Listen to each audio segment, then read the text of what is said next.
I sat there and watched my ship perform for a mass of circuits and relays and felt useless, unneeded. To Captain Denzel. To James T. Kirk, Captain of the Enterprise.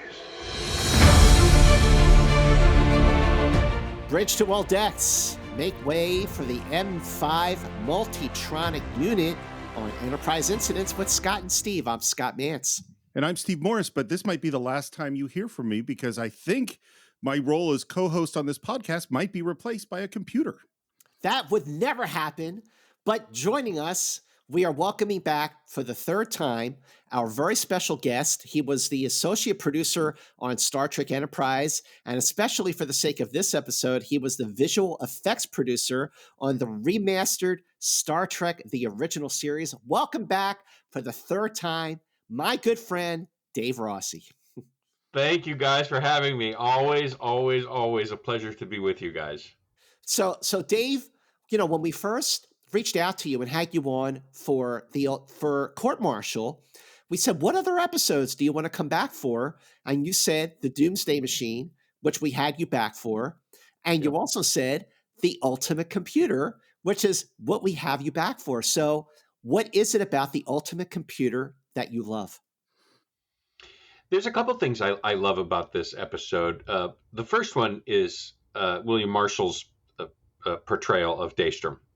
I just think he so gets that character and what they were going for in this kind of genius, slow descent into kind of madness. Is I just think it's so subtle and brilliant. I've always loved that performance. The second thing is this kind of, it doesn't pit the Enterprise against Kirk, but it removes his connection to the Enterprise. And I think that's a really fascinating place for Kirk to be.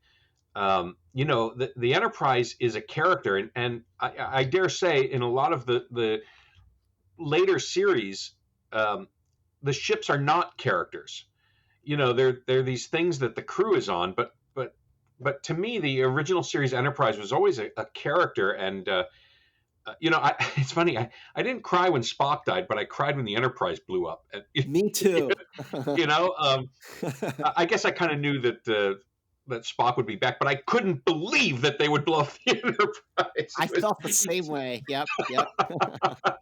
So anyway, there's that connection, but also, you get to see other starships, and to me, that as a kid. Whenever the Enterprise was able to encounter other factions from Starfleet, I just loved those moments. And in the remastered, to be able to kind of play around with what's going on with those ships was just really a super highlight for me.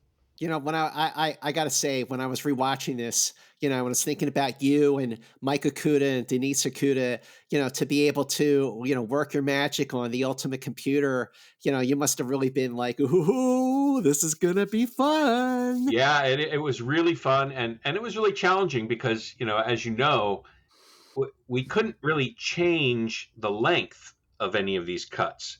So whatever we did had to fit in the existing slots of the original visual effects. Yeah. And of course, listen, when you do a project like this, we're incredibly proud of it. Don't get me wrong, but it's never perfect or what, if we would have had more time and more money, the ability to kind of damage those ships when the Enterprise attacks them and to see, plasma coming off them. And I mean, there's so many things we had planned, but the ships always remained pristine because we just didn't have the time to affect those kinds of changes. But that was something that we kind of missed the boat on that I wish we would have had time to address. But, you take what you can get, right?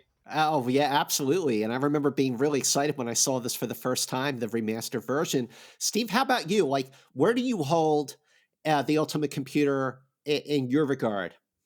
It's funny. I've always liked the episodes for some of the same reasons that Dave said. What's interesting is as we've gone on this journey, there have been some episodes that have gone up in my estimation, and there's some episodes like last week's that actually went down in my estimation. This one is really interesting because emotionally, I felt very different about it watching it this time because of how we've been watching the show.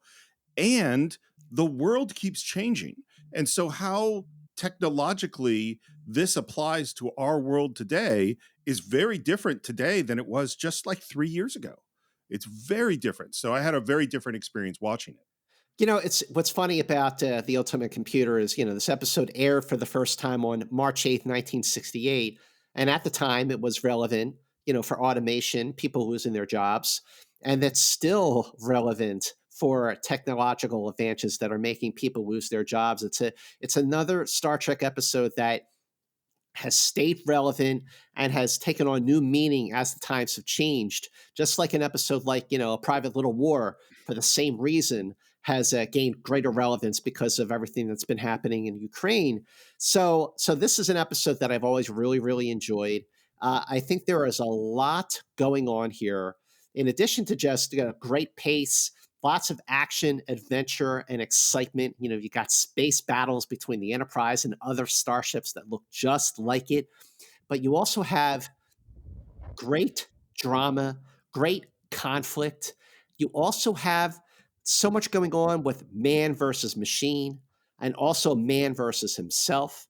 And within the banner of man versus himself, it's Kirk versus Daystrom, and it's also Daystrom versus Daystrom and Kirk versus Kirk because of just this loss of identity that Kirk is facing.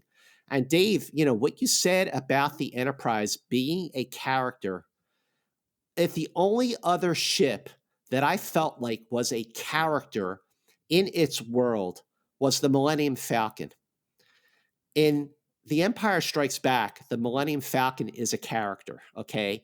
And in the original series, and certainly the first couple of movies, the Enterprise is a character. And you're right, especially with the later shows, I never got the sense that some of the other starships are characters like the Enterprise was in the original series. And that's because just Kirk loves the Enterprise. And this goes back to the Naked Time when he's infected with the disease and he's in the briefing room saying, now I know why it's called She, never lose you. And now he's going to lose her. So there's a lot to tie into. And this episode was directed by John Meredith Lucas, who by this point in the second season was also the showrunner after Gene Coon left the series. It was written by Dorothy D.C. Fontana from a story by Lawrence N. Wolfe.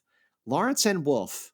So this is an interesting story. This is his only TV credit anywhere. You look him up on IMDb, his one and only credit is The Ultimate Computer, and he got a story by credit. Now, Wolfe had never sold a screenplay. He was a mathematician who had a special interest and fascination in computers. So how did this guy get his script to Gene Roddenberry? Well, it's who you know in Hollywood. So Wolfe was really good friends with Ray Bradbury. Ray Bradbury was really good friends with Gene Roddenberry. So Bradbury handed Wolfe's script to Roddenberry, and Roddenberry really liked it. And also, Roddenberry was really trying to get Ray Bradbury to write a Star Trek script, which never happened, unfortunately. So Wolfe submitted his spec script. And by the way, Dave, what is a spec script? So we would get thousands of spec scripts when I was working in Next Generation and the run of those subsequent shows. That's somebody without an agent who submits a script in hopes that it'll get through and get going. And Michael Piller, who's an executive producer and ran the writing team on Next Generation, started and was kind of a pioneer to the chagrin of many lawyers. Started a process that was an open submission process. So spec scripts came in all the time. And this is where you choose a series you like and you write a script and you send it in and hope that it gets picked. So he wrote his spec script that was received by the Star Trek offices on October 13th, 1967. So he was given notes by the producers. So he submitted his revised first draft teleplay on November 9th. So here's where the story gets interesting. So in Wolfe's original script, it focused on Daystrom and the M-5. And the producers, especially Dorothy Fontana, were like, well, what about our characters? What about Kirk, Spock, and McCoy, and so on? So she did a full, heavy rewrite, and she did an act a day on her rewrite. So she did the teaser and Act 1 on December 1st, Act 2 on December 2nd, Act 3 on December 3rd, and Act 4 on December 4th. And then she did a second rewrite and revised draft on December 5th and 6th. And she actually requested to get a full written by credit, and that relegated Wolf to a story by credit. He wasn't happy about it, but that is Hollywood, and that is how this guy got a credit. You know, he still has a credit on Well, and Star Trek. it's his story, but it's her script. That's Exactly. fair. And it definitely is, especially when you see the episode and you hear the dialogue and you see how personal a story like The Ultimate Computer really is. But like I said, the episode aired on March 8th, 1968. It was the 53rd episode to air. It was the 54th episode to film. And it was shot on schedule in 6 days between December 7th and December 14th. It was also around $6,000 under budget, came in total cost $176,451. And for the last few episodes we've done here on Enterprise Incidents, now that Star Trek was under the gun from Paramount, not Desilu, they really tightened the screws to bring these episodes on schedule and if possible, under budget, which they were. Would you like to know some of the things going on in the world when they made this episode? Absolutely. Well, the first thing is on December 7th, Otis Redding recorded arguably his most popular and most famous song in San Francisco, which of course is Dock of the Bay. Which is one of the great, great songs of all time. And then I have, and this one, I don't know, Scott, it's a bit of Beatles news. I certainly wouldn't have come up with it. This is December 7th, 1967. Do you have any thoughts on it? It's a little bit more obscure. December 7th, 1967. No, I don't have anything on this one. This is when the Apple boutique opened at 94 Baker Street in London. This was Apple's attempt to have like a store to sell things along the Apple brand. And it was one of many things when they were doing Apple that just was, they had great intentions with it, but it just didn't work out. On December 8th, Operation Yellowstone began in Vietnam. This was a huge offensive. It continued through February. There were 137 U.S. killed and 1,170 North Vietnamese killed. And then, and I, again, we have another Beatles thing. And last week I asked you, and you came up with the answer, which was that in the last episode, Magical Mystery Tour was released, but it was released in the U.S. before it was released in the U.K. It was released in the U.K. on December 8th. This one's very tragic going forward, which is on December 9th, Nicholas Ceausescu was elected, quote unquote, elected the new president of Romania. This was a terrible, terrible, truly scary dictator. He ruled until 1989. This one is also tragic and completely bizarre. On the same day, December 9th, in Evansville, Indiana, 2,000 kids get together to see Santa Claus, who is going to fly in on a Hughes 3000 helicopter. And that helicopter clipped two power lines and crashed right in front of them, killing the pilot and Santa. Whoa. Oh, geez. Oh, my That's God. awful. Right? That's tragic. Yep. Just like so horrible. I can't even believe Oh, my gosh. on the same day, this also might have, seared people's memories. Jim Morrison was arrested on stage in New Haven, Connecticut for indecent exposure. He was later released and fined $25. $25, that's it? Yep. Wow. Linda Bird Johnson was married at the White House. This is, I think, only the third wedding at the White House. Another thing that happened on this day, and this is still December 9th, is that it was confirmed that birds can fly at super high altitudes and super cold weather. A pilot saw 30 swans flying at 26,900 feet at a temperature of 54 below zero. That's really interesting. Isn't that nuts? That's crazy. I had no idea. And then, and this is December 10th, 3 days after recording arguably his greatest and most famous song, 26-year-old Otis Redding died along with 4 other people when the plane they were flying in crashed into Lake Manoa in Wisconsin. So, wow. So he died just a few days after recording that song? Yep. Never saw it released. I never knew that. Yeah. Oh, that's And he was awful. 26. Jeez. Oh, I mean, you think of like Try a Little Tenderness is one of the greatest songs ever done of all time. I love Dock of the Bay too. The fact that it was a guy in his early 20s who did Try a Little Tenderness is insane to me. And this is the craziest thing too. Right at the same time, on the same day, I believe, the British music publication Melody Maker, which we heard a lot if you know about the Beatles, Melody Maker was really important. It listed Redding as the world's #1 vocalist, displacing Elvis on the same day that he Oh, died. wow. Oh, that's awful. Mm. Isn't that crazy? Here's another one I'd never heard of, which is Project Gasbug, which was the first commercially sponsored nuclear test. And it took place underground in New Mexico. It was a 29 kiloton bomb, and it was designed to improve natural gas extraction. To fracture rock formations to get more natural gas, we're going to use a nuclear bomb. Wow. Needless to say, that is not something that continued. On December 11th, the supersonic airliner, the Concorde, was introduced. Oh, wow. Yeah. And that is what was going on when they were making the ultimate computer. Damn. Wow. Wow. You know, one thing about the air date of the ultimate computer on March 8th, this is about a month before probably one of the top 5 greatest science fiction movies of all time. A movie that also deals with a ship run by a computer that turns to murder to preserve itself, opened in theaters. It's so funny, Scott, because I have that in my notes that it's on April 2nd. So it's less than a month later that 2001 is released. But I was certain that you were going to say it. So I kept it to myself. Oh, wow. But isn't that amazing how within basically less than 4 weeks apart, Star Trek is on TV and 2001: A Space Odyssey is in theaters, and they are both dealing with the exact same things. Unbelievable. Yeah, But Star Trek beat to the punch. Shall we? Well, and what's really crazy is that Star Trek shot it 3 months earlier and released it. 2001 was shot 3 years earlier. Yeah, that's and it's right. just releasing it now. Shall we get into the episode? Let's do it. Standard order, Captain. I'm now listening. Lieutenant, contact the space station.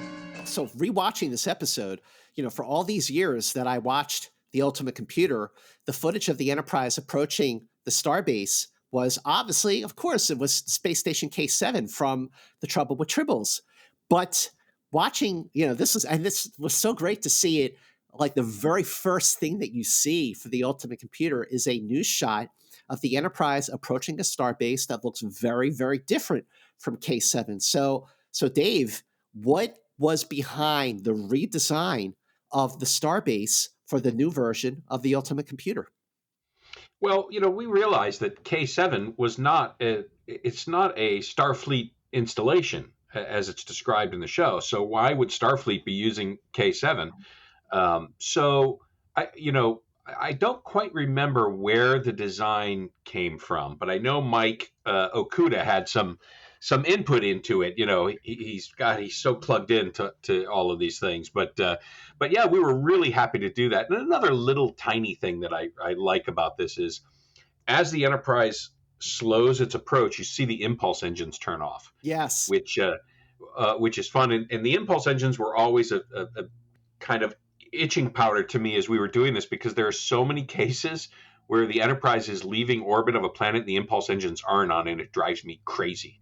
But it's one of those things that we just time didn't allow us to go back and repair. But yeah, so we're really proud of the starbase, and I think it's really fun because it takes that K7 thing right out.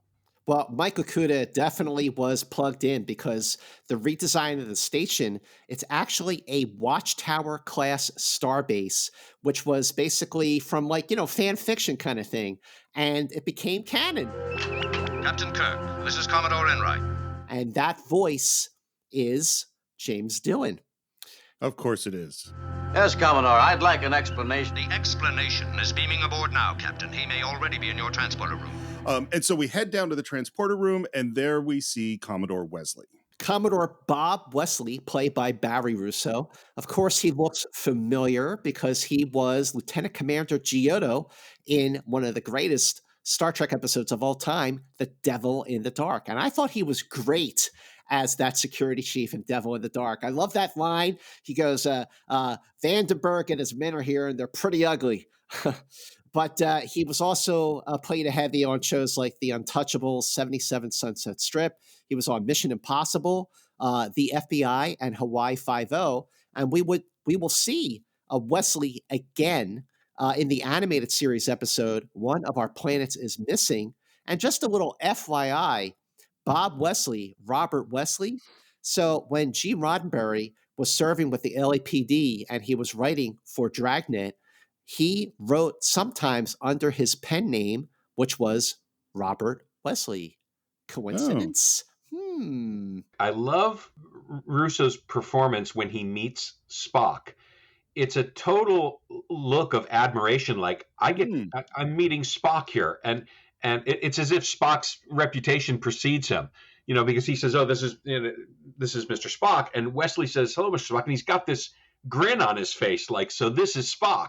It's really just I'm sure it wasn't played that way consciously, but it comes across that way, and I love those little moments.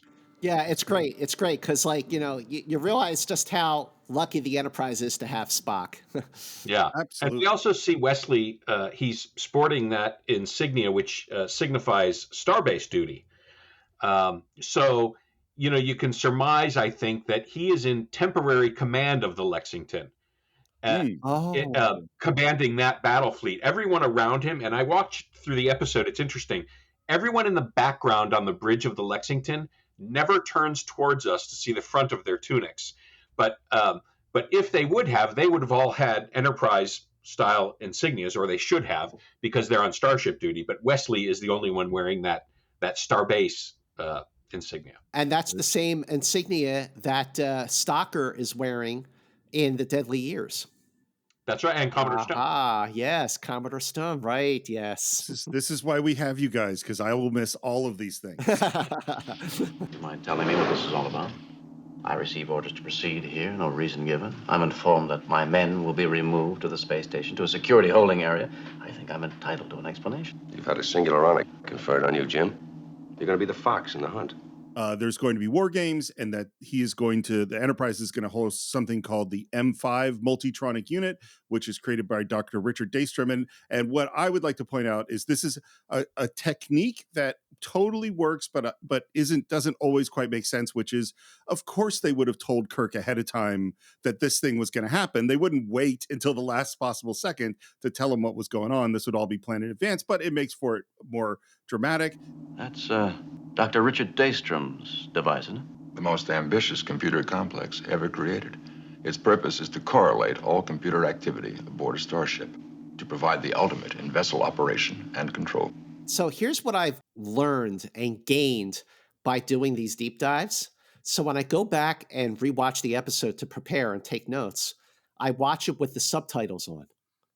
Because sometimes I don't quite understand what they're saying, or if they're saying a planet or a new mineral, I want to make sure I get the exact mineral right or whatever. But in this case, the purpose that Spock says to correlate all computer activity aboard a starship to provide the ultimate in vessel operation and control, I never really got that line before until I rewatched it. And I'm like, oh, so that's like the ultimate purpose here. So it's amazing how you see new things after all these decades watching the same show over and over again. And we wouldn't have got that exposition unless Spock had an A7 computer classification rating. Exactly, which is a really high, very high rating. I'm well acquainted with Dr. Daystrom's theories and discoveries. The basic design of all our ship's computers are Dr. Daystrom's. And we go through that there's going to be a bunch of research problems and contact problems, and then war games. If the M5 works under actual conditions as well as it has under simulated tests, it will mean a revolution in space technology as great as warp drive. Why choose Kirk for this?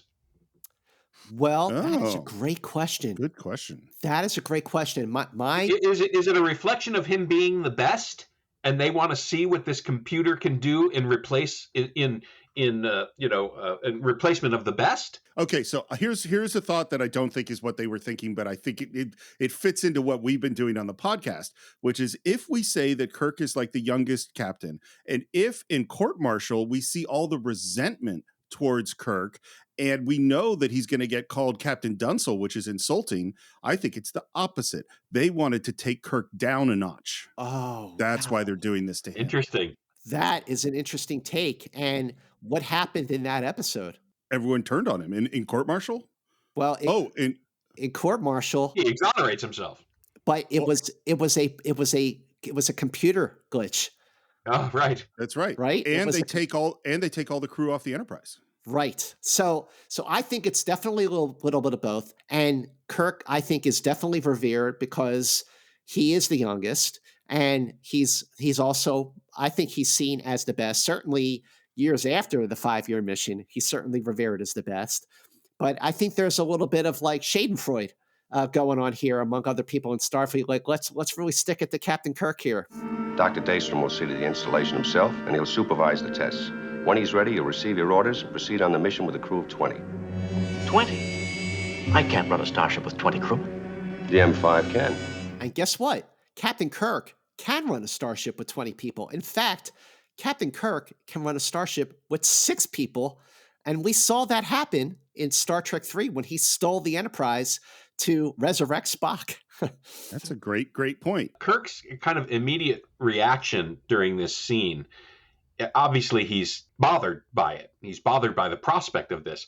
Do you think that's because of his experience with other malfunctioning AI, or do you think it's his immediate feeling of, oh, they're saying I'm unneeded for this? Well, or somewhere in between, I guess. Maybe a little 6 of one, half dozen of the other. And by the way, that 6 of one, half dozen the other, that's a lot because, first of all, absolutely, we know how much Kirk loves his ship. And when you just hear certain parts of his dialogue, like in Arena, when Sulu says, "Hey, we could drop screens to beam you up," and Kirk like shoots back, "Never mind about me, protect my ship." And again, going back to just seeing how vulnerable he felt at the prospect of losing the Enterprise in the naked time. And now here he is faced with losing the Enterprise.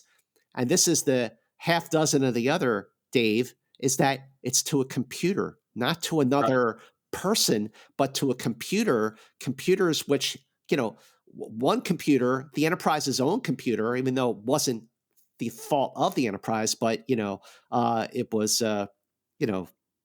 it was used against him. It was used against him. But then after seeing computers, the computers cannot be trusted, like in Return of the Archons and certainly in The Changeling. So there's a lot that comes flooding back to Kirk at this moment. He's like, no wonder he gets a red alert back there.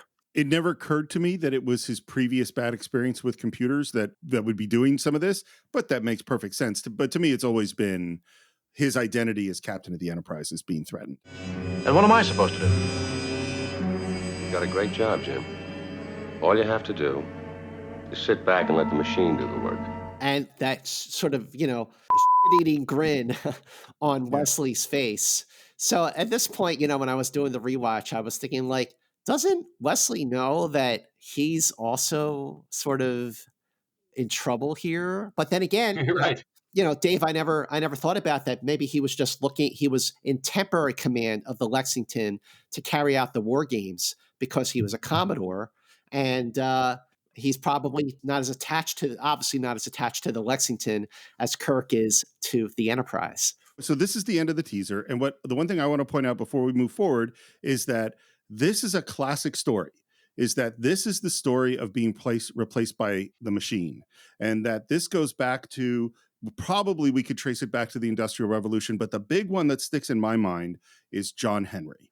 John Henry's a steel-driving man, and the big machine is going to come and can do it better than humans, and he fights to the death, literally to the death, to defeat the machine. And what's so interesting to me about the story is that even though John Henry wins, really the machine wins. And that throughout history, the level that the machine can take over for keeps going up. With John Henry, it's just can do more than human muscle. Right. But but we're going to move up in that direction over time. I don't like it, Jim. A vessel this size cannot be run by one computer. We are attempting to prove that it can run this ship more efficiently than man. And this, we're into a classic Spock McCoy argument here. The thing about Dorothy Fontana is that next to Gene Kuhn, she was definitely Star Trek's best writer. And with Gene Kuhn gone by this point, even though he would still submit scripts to Star Trek in the third season under his pseudonym Lee Cronin, thank goodness Star Trek still had Fontana, because all of this character moments. These character moments. And I never realized just how great these character moments are in this episode. And here's some levity.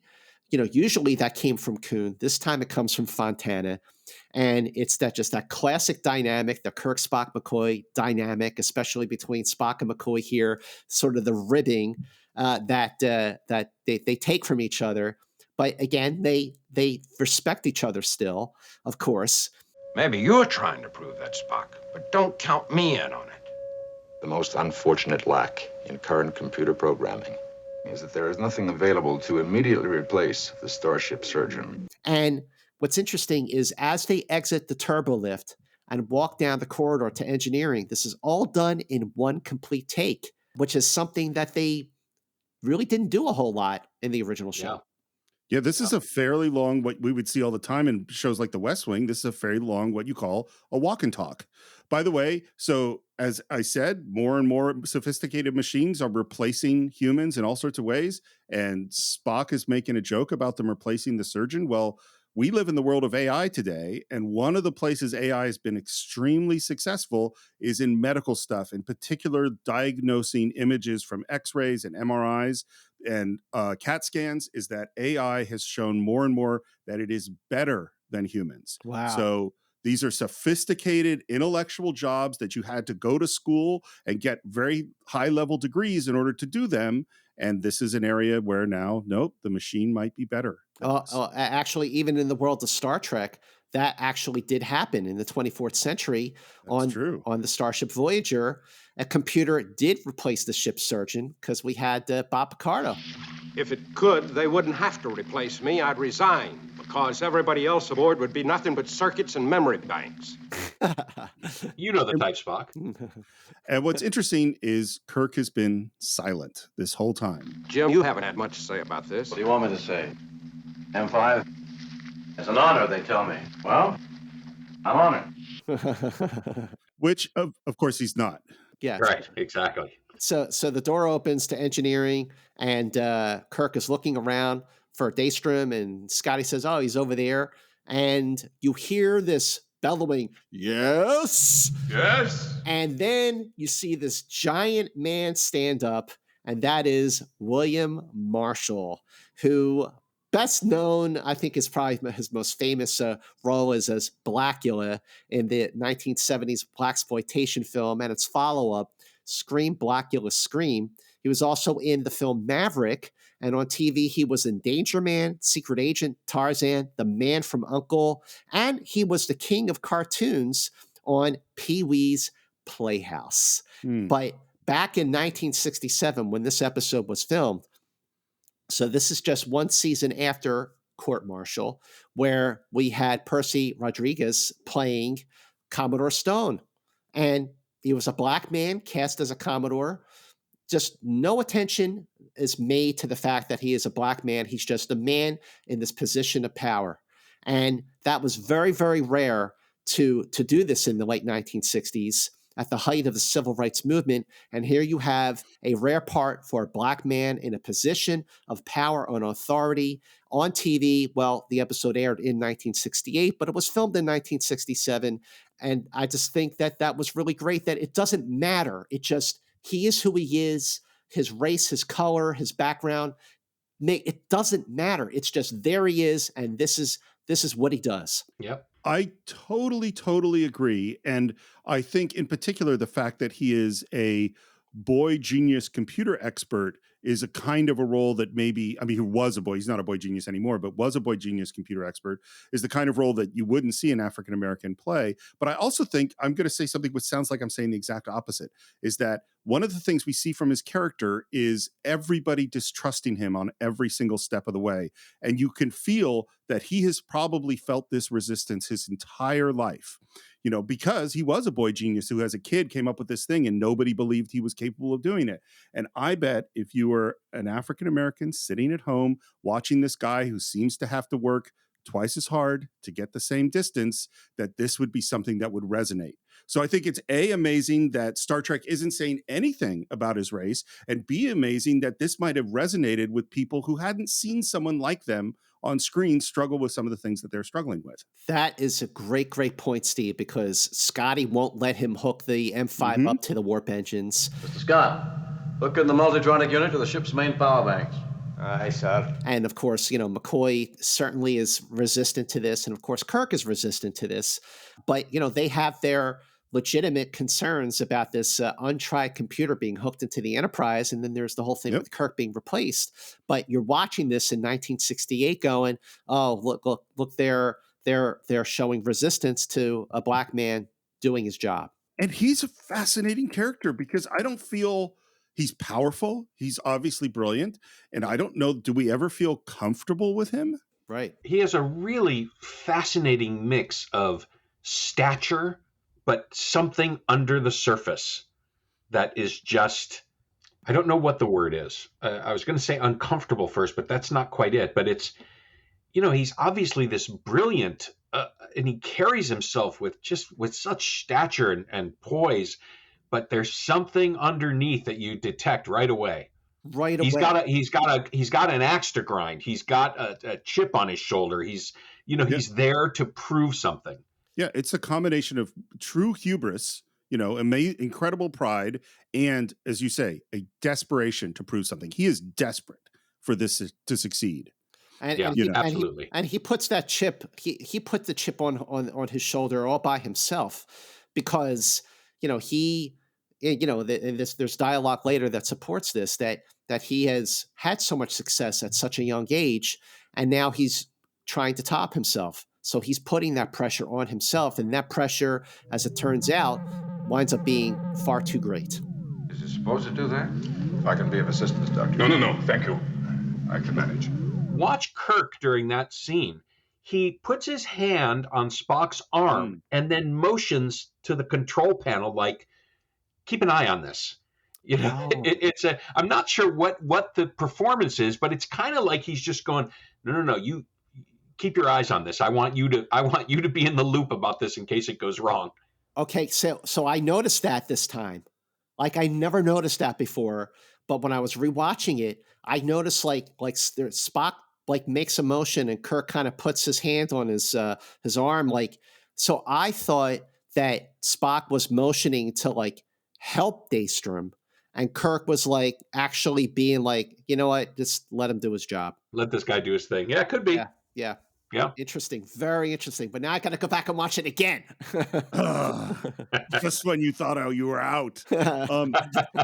M5 is ready to take control of the ship. Total control. That is what it was designed for, Captain. And Kirk says, and this line I find very interesting, There are certain things men must do to remain men. It's funny because I think, despite the fact that obviously Kirk ends up being necessary as the captain of the Enterprise, I think this exposes some real insecurity with him. Certainly. That is not fake. It's really there. Yeah, I agree. And I think it's also him taking Daystrom's measure. There are other things a man like you might do. He doesn't know anything about Kirk. He knows he's the captain of a starship, and that's kind of it. So that comes off a little flippant.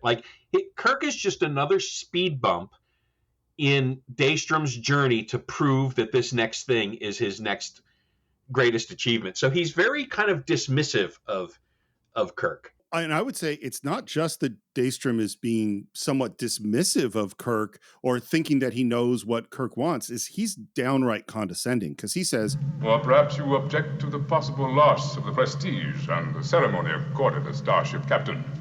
The computer can do your job, and without all that. So he's saying, Kirk, you just like being the big captain. That's what you care about. Yeah. That is a nasty sort of thing to say. Yep. Again, I never realized how much this ties back to the briefing room scene in the naked time. Yeah. At that moment, of course, Kirk is infected and he's, the disease acts like you're drunk and it exposes your insecurities. But now we are seeing Kirk's insecurities exposed without any outside influence. Like it's like really like this is a real threat, and we are seeing Kirk react in a real human way. Who is he if he's not captain of the Enterprise? So what I love about Shatner's performance, and Shatner does give a great performance in this episode, is that, well, clearly he's leery and has every right to be, suspicious about a computer taking full control of the Enterprise based on his experiences with computers taking full control of entire planets. But he's also very biased here because, like, if this succeeds, he loses his whole purpose. He loses his ship. And who is he? Like, there's a whole existential crisis happening here in this episode. There are so many layers to this episode that make the Ultimate Computer just really stand the test of time as one of Star Trek's very best episodes. You'll have to prove that to me, Doctor. That is what we're here for, isn't it, Captain? And Kirk's snapping his attention back and his eyes narrow, and he's got the big picture there. We're in the corridor with McCoy and Kirk, and McCoy says, "Did you see the love light in Spock's eye? That right computer finally came along." And this is another walk and talk, by the way. And he expects Kirk to joke back in some way, and he doesn't. He's silent. What's the matter, Jim? I think that thing is wrong, and I don't know why. Well, I think it's wrong, too, replacing men with mindless machines. I don't mean that. I'm getting a red alert right here. That thing is dangerous. So I really hadn't been thinking about all the crazy computers that he's worked up against. I always interpreted this as, well, how much is this personal about Kirk and how much is this actual feeling the danger? But now that you bring up all the other computers he's dealt with, it makes a lot more sense why he's getting a red alert. This is actually an admirable flaw, but he is, of course, worried about his own relevance. He also says something that doesn't ring true at all, where he says, Daystrom is right. I can do a lot of other things. And I don't think he believes that for a second. I think he may want to believe it, but this is his destiny. This is what he is best at. What I think too, and I'll just say, this isn't a criticism of the episode, but I do feel the episode sets up, because I really like this episode, but it sets up questions that it actually really doesn't answer. Because, spoiler alert, this machine is messed up. This computer is going to do crazy stuff, so we have to stop it. We never really do answer the question or engage the real question of, could a computer, a machine, do what Captain Kirk does? We never get that far. And I think all of us who have watched Star Trek know there's no way a computer would come up with the Corbomite maneuver and be able to go down to the planet and, save Spock's life in a mock time. And there's just, those things can't happen. Also, the other thing is that, in the episode Obsession, we hear Captain Kirk say how intuition is such a necessary part of being a starship captain. And intuition is what ultimately saves the day here. And that's also something that a computer just does not have. We're all sorry for the other guy when he loses his job to a machine. But when it comes to your job, that's different. And it always will be different. And I just think what's interesting about what's happening today is at first it was just strength that was replaced in the John Henry story. And then it was skills, like skilled laborers were being replaced by robots. And now it's brains. Now there's all sorts of, like, for another one example is I listen to the newspaper every day, and Audible used to have a audio version of the New York Times and the Washington Post read by a human. Now I listen to the Washington Post that is a computerized voice. Oh, I didn't know they were doing that. Wow. Yep. And there's legal, paralegals, that profession's almost going to be gone soon because computers can read contracts better than and faster than paralegals. Like, there are sports stories being written by computers. And if you read it, it would read like a human wrote it. There are computers that are writing songs. There's a lot of jobs that we thought only humans can do. That's not true anymore. Well, let me ask you a question. So when you would listen to the news when it was read by a human, and now that you're listening to the news and it's read by a computer, like, do you feel that the impact of hearing the news is not the same being read by a computer? There's no question the human is better. And the way that I notice is that, I mean, you know me, Scott. I listen to things at 2.5 times speed. I listen to books and podcasts constantly. I have to use more focus to pay attention to the computer voice. There you go. Even though it sounds pretty much like a human voice, but it doesn't penetrate as well in my brain. But this is version 1. You know, 3 years from now, that's probably not going to be true. Yeah. Am I afraid of losing the prestige and the power that goes with being a starship captain? Is that why I'm fighting? Am I that petty? And I love McCoy's response. Jim, if you have the awareness to ask yourself that question, you don't need me to answer it for you. Why don't you ask James T. Kirk? He's a pretty honest guy.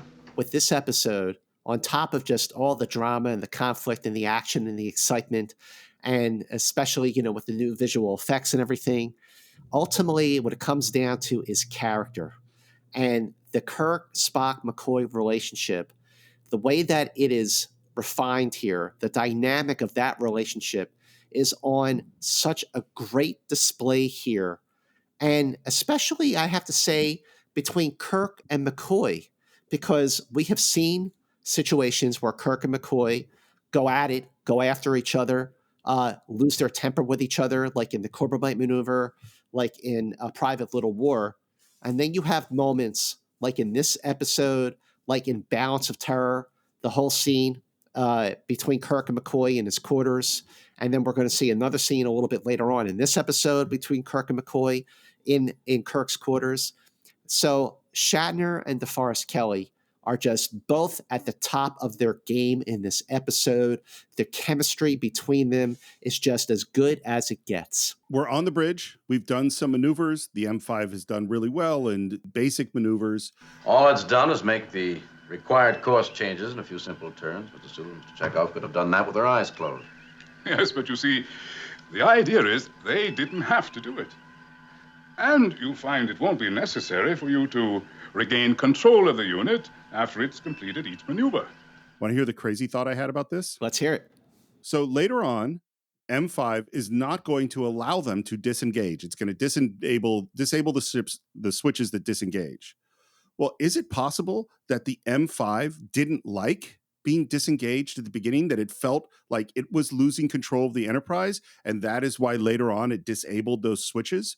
And isn't that exactly what is happening with Kirk? Kirk doesn't like losing control of the Enterprise, so that the M5 is essentially doing what Kirk wants to do, maintain control of the ship. Absolutely. It is doing exactly what Kirk wants to do. It is doing exactly what the HAL 9000 wound up doing in 2001. It is also what the computer in Superman 3 ends up doing. Wow. I know. I couldn't believe I was watching this episode and I started thinking about Superman 3. But anyway, well, look, this computer, as we will learn, is designed with the engrams of Daystrom himself. So it's thinking like a human. It's thinking illogically. And that's the problem. In this case, is that it's the self-preservation that it is learning winds up disservicing the people on the ship. And it's a good thing that they're learning this early on with this episode, so it doesn't sort of turn into a situation like, Return of the Archons. My orders are subject to my interpretation as to how long the M5 is in control, and I'll run the ship in my own way if you don't mind, Dr. Daystrom. Watch Daystrom's reaction to this moment. Totally. There's a lot there. But Spock is on Daystrom's side. The point is to test the M5. You seem to enjoy trusting yourself to the computer, Mr. Spock. Enjoy, Captain? No. I'm merely gratified to see Dr. Daystrom's new unit execute everything required of it in such a highly efficient manner. And then we're heading towards a planet, and the M5 is going to handle establishing the orbit, analyzing the planet, and making a landing party recommendations. And Kirk says, if you don't mind, I'll make my own recommendations. I love Daystrom. Well, if you feel you need the exercise, go on, Captain. Yeah, the way he shakes his head and he's just his arms up. If you feel you need the exercise, yeah. And the other thing is when Kirk, when they're approaching the planet, and Kirk says standard orbit. Captain, M5 has calculated that the orbit is already plotted.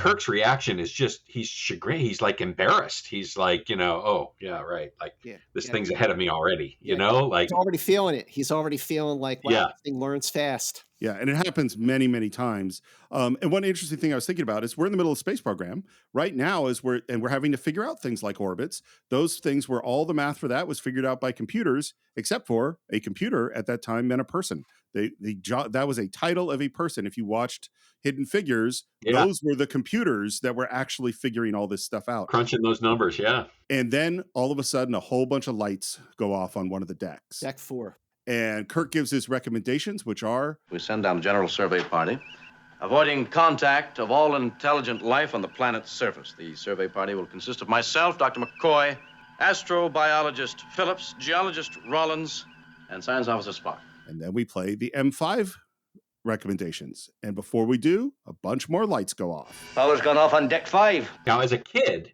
I was like, well, that's wrong, because that's Kirk's quarters. Kirk's quarters are on deck 5. That's right. And I was like, why would it be turning off deck 5? And it's interesting that in the next act, when they talk about it again, Daystrom says decks 4 and 6 are living quarters, correct? And so they kind of corrected it. I wonder if it was just a flub in the script, or if they actually kind of went back and said, wait a minute, Kirk is on deck 5, and they knew that. But as a kid, I was like, well, why would it be turning off? Kirk is living there. Why would it?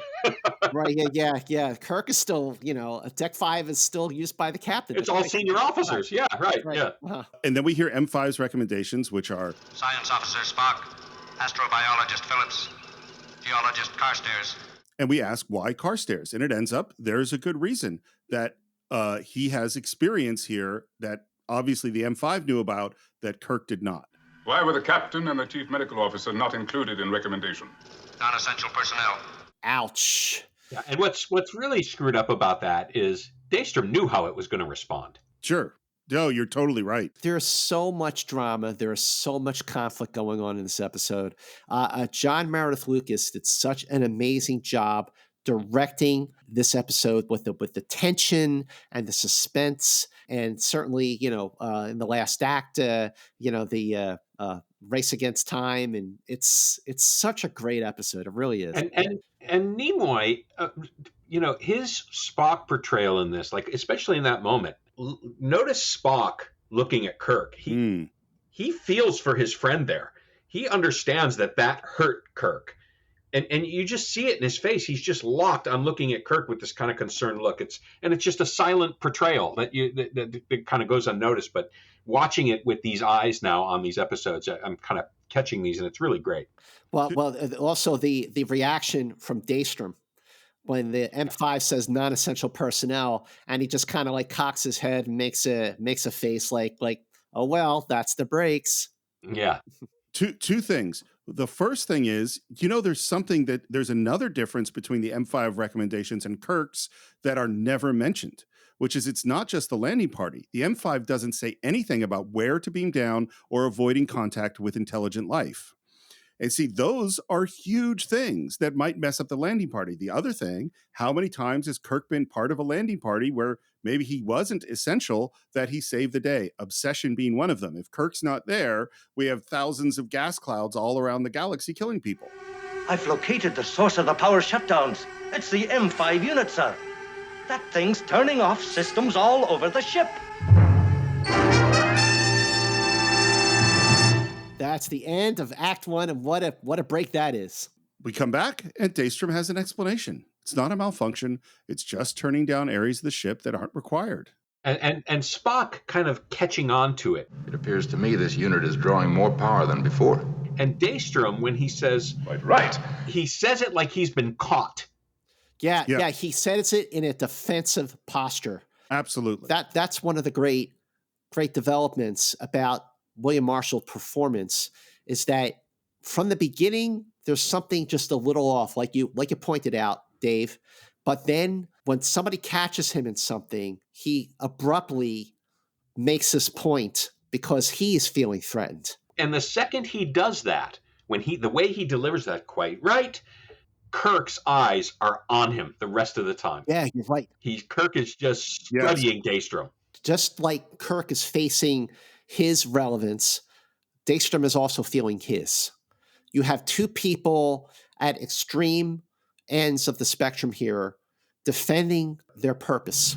Can't you understand? The Multitronic Unit is a revolution in computer science. I designed the duotronic elements used in your ship right now, and I know they are as archaic as dinosaurs compared to the M5. Wow.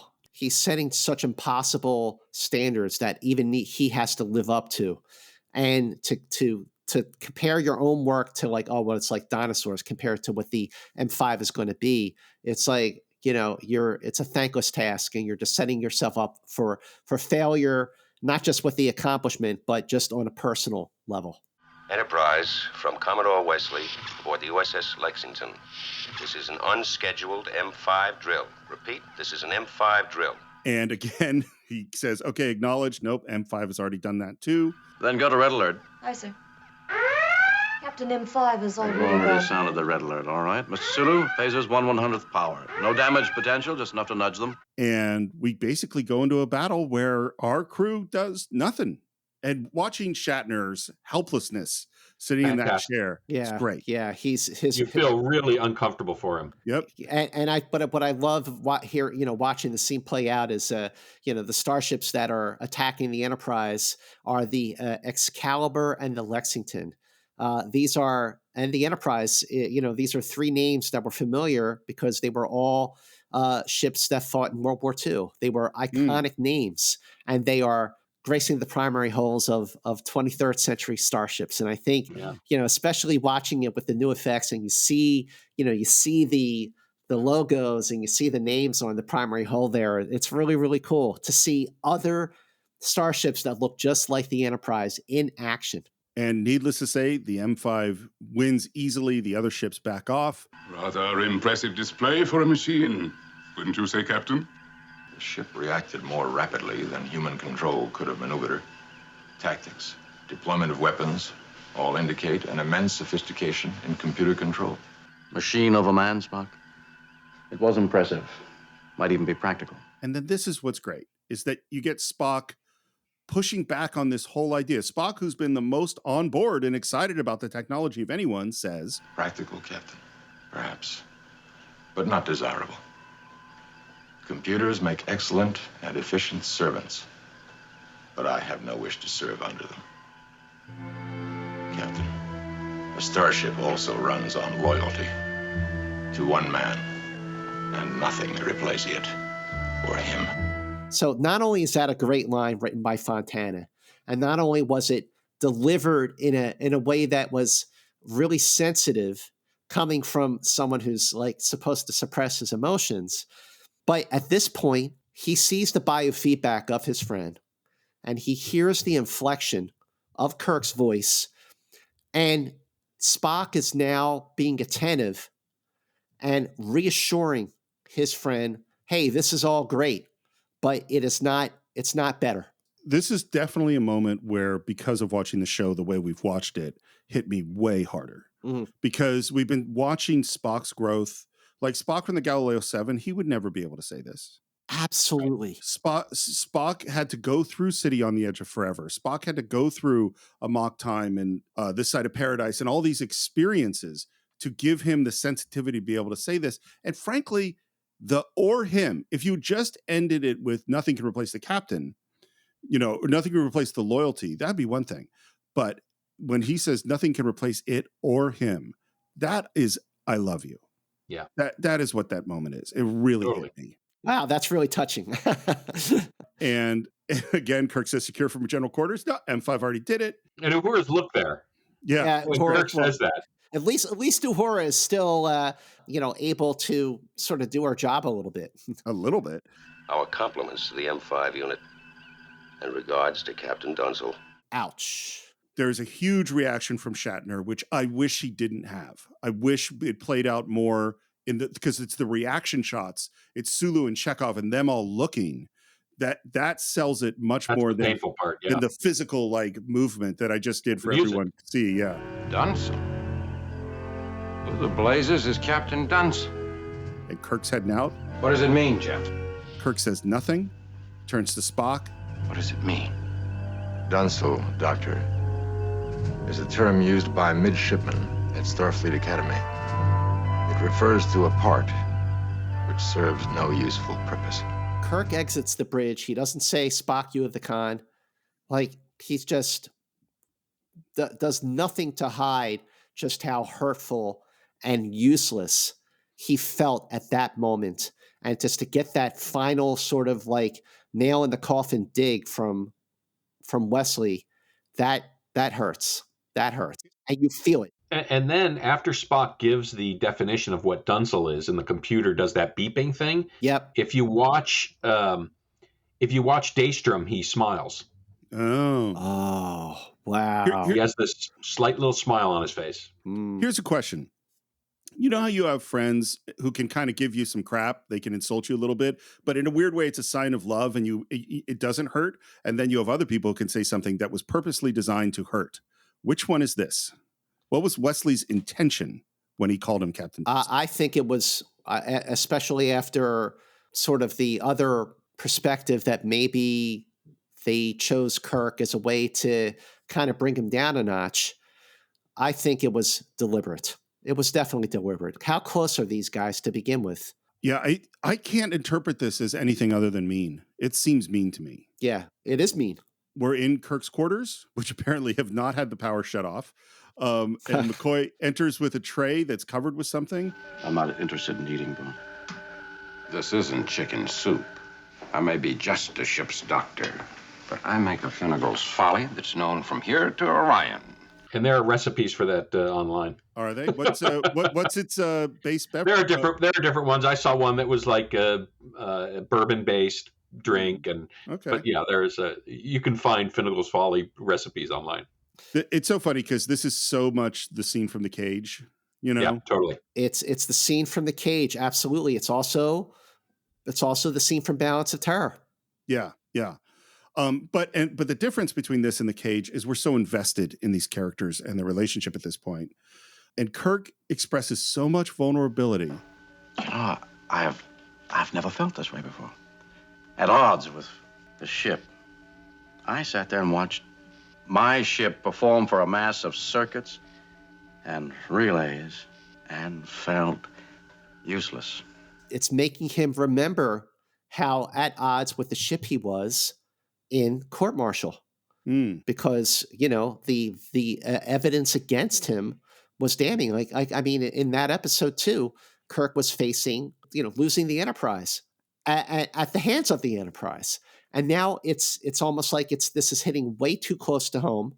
And have we ever really seen in any other episode, even Naked Time, where Kirk just was so vulnerable and stripped of his purpose like he is in The Ultimate Computer? I don't think so. I think this is much more powerful than... I love Naked Time, of course, but in Naked Time, he's on drugs. Yeah. You know what I mean? Yeah, yeah. Like, that's not him in his right mind. That's him being chemically altered. Whereas this, it's the simplicity of the vulnerability. And again, this is why when Shatner gets big, sometimes he ruins it. And when he can play things just honestly, they're so good. Yeah, a lot more poignant. And the next moment, Kirk jokingly, and I totally understand this instinct, can make light of it, raises his glass and says, "To Captain Dunsel."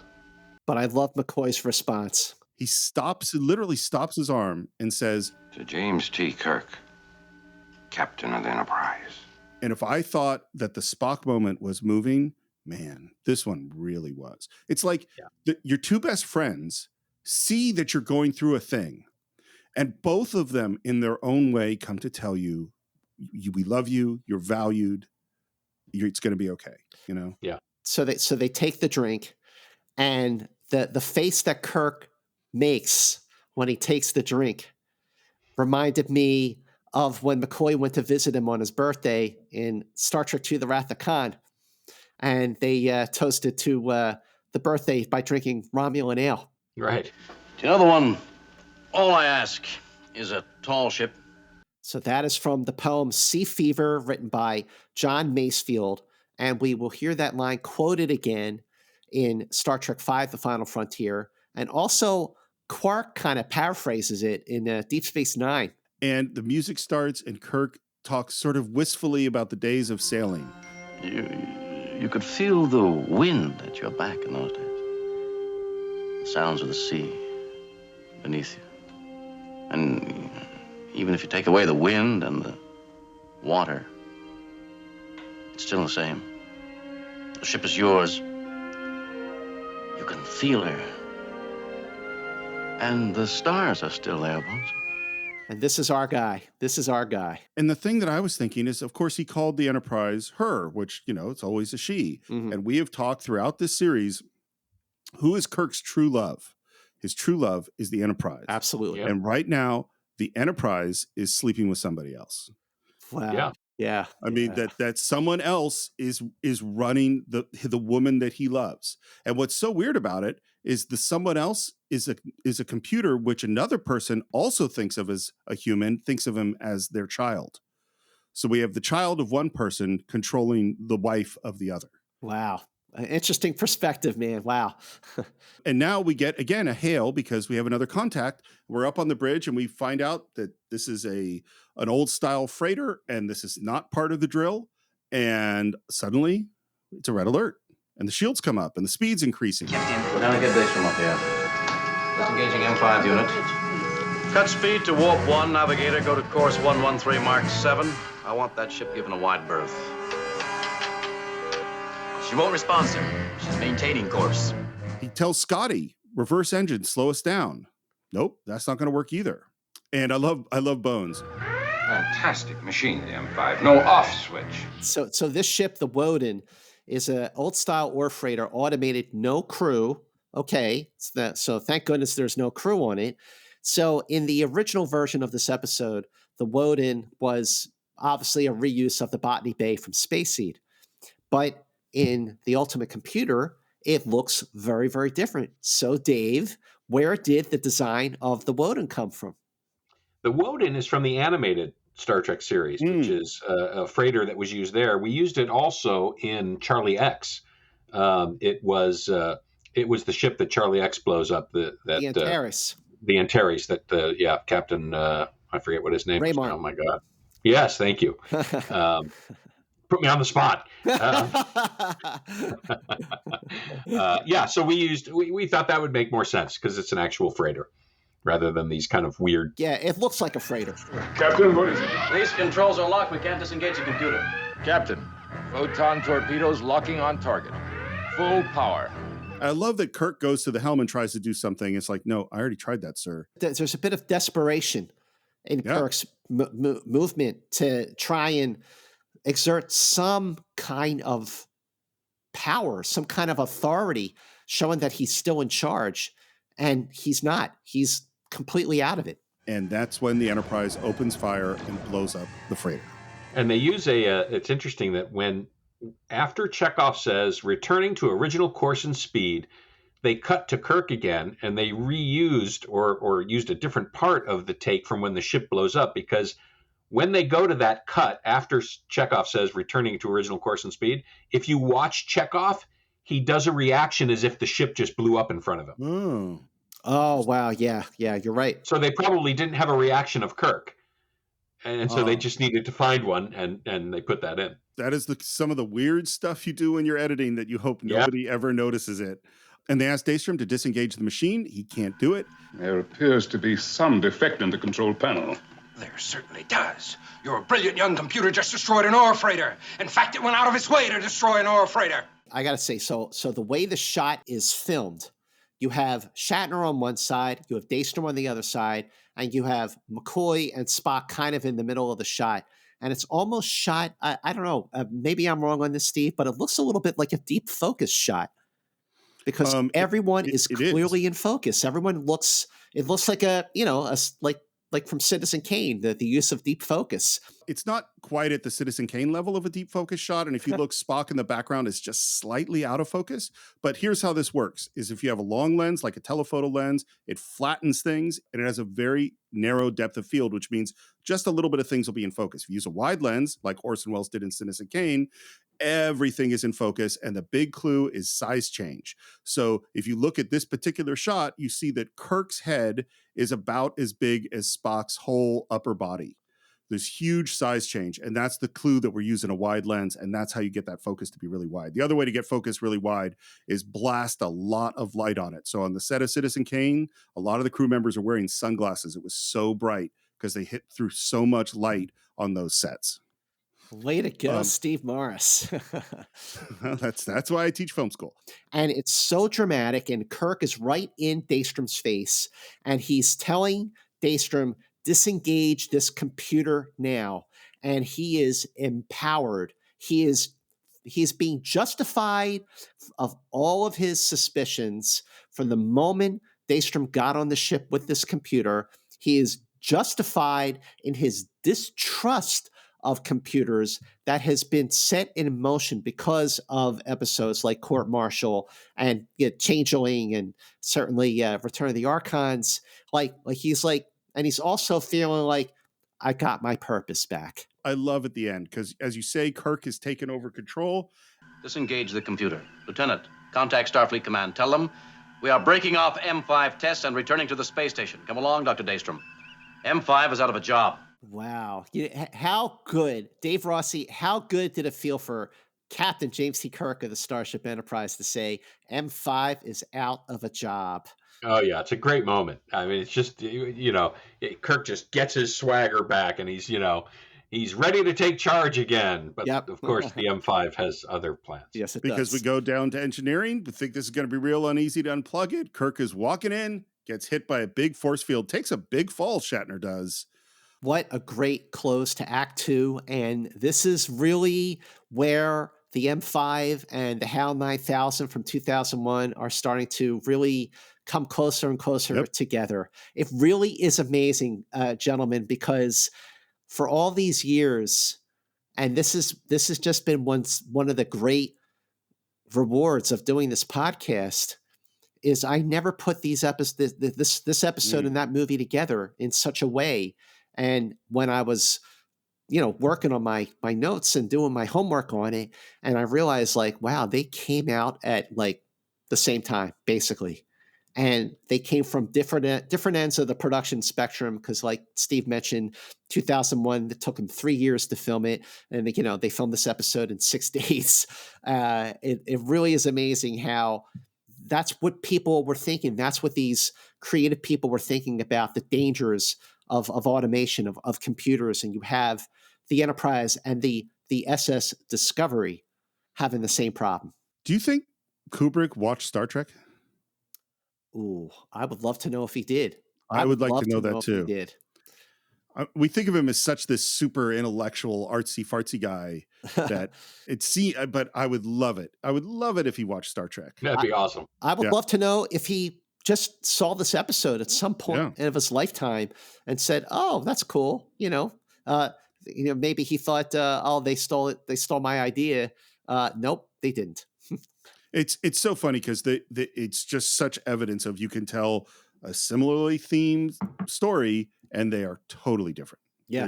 There's no relate. I mean, the tone of 2001 is it's completely its own thing. We're back in Act 3. All right, Doctor, you built this thing. How do you propose to turn it off? This entire exercise is the trial for M5, a shakedown. You must expect a few minor difficulties.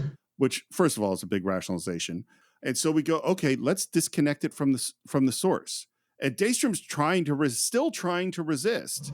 Give me a few moments with him. No, stay here. All right, Scotty, turn it off. Guy grabs some kind of device. So that's Mr. Harper, who's played by Sean Morgan. Sean Morgan played Lieutenant O'Neill, who was in Return of the Archons. He was the guy with Sulu in the beginning of the episode who ran away. But he also was the transporter engineer in the Tholium Web. And Harper walks over, and the M5 suddenly decides it's going to access more power from the engines, and Harper gets in the way, and he just disintegrates like most red shirts do. So basically, the M5 murdered Harper. And when Dave Bowman and Frank Poole decide to disengage the HAL 9000 computer in 2001: A Space Odyssey, what does HAL do to Frank Poole? It murders him. It really is amazing, the similarities between these two projects. By the way, I think this is where you should have ended Act 2. I think the death of a crew member is way stronger than the force field. But it's still a great moment. And Kirk says, "That wasn't a minor difficulty. That wasn't a robot. That thing murdered one of my crewmen, and now you tell me you can't turn it off?" It wasn't a deliberate act. M5's analysis told it needed a new power source. The ensign simply got in the way. So first of all, is that true? Was it just trying to get power, or was it intentional? And two, does Daystrom really believe it wasn't a deliberate act? I think it was definitely intentional, and I think that Daystrom is desperately trying to protect his baby. That's what I think. I think it was intentional in as much as the M5, in an effort to protect itself, needed more power, and therefore had to do what it chose to do what it did and get rid of Harper at the same time. But did it intentionally kill Harper? I think so. Yeah. I think it did. And the other thing we find out is now it's taking power straight from the warp engines, which is a lot of power.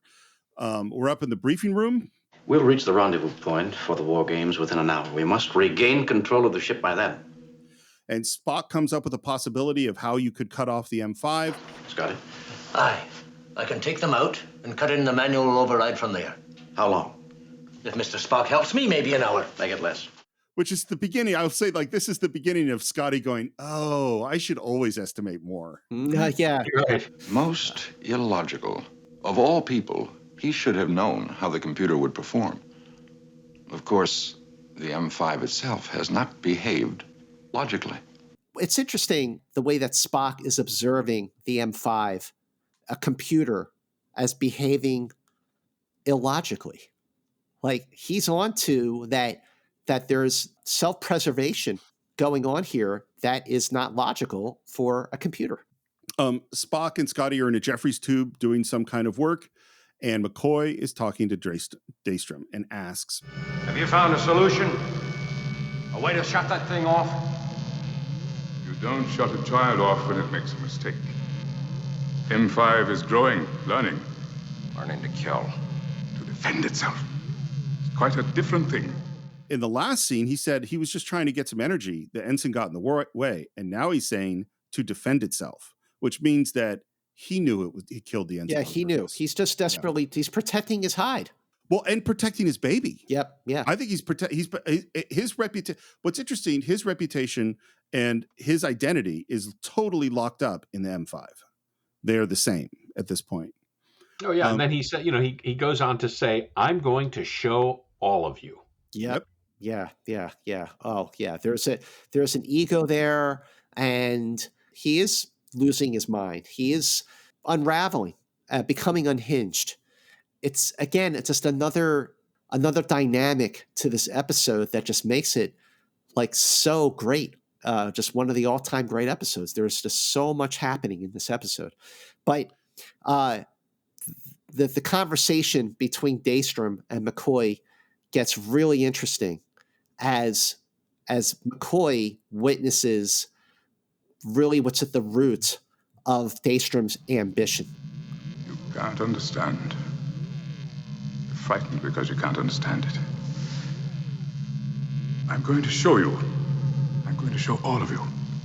What's your take on the delivery of Daystrom's, the way he's talking about letting the computers take over so man doesn't have to put itself in such jeopardy by going out into space? I think let's listen to the speech, because I think it's so rife with both contradictions in its logic and with revealing emotional undertones. One machine can do all those things they send men out to do now.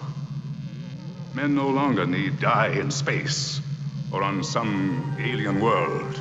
Men can live and go on to achieve greater things than fact-finding and dying for galactic space, which is neither ours to give or to take. We can't understand.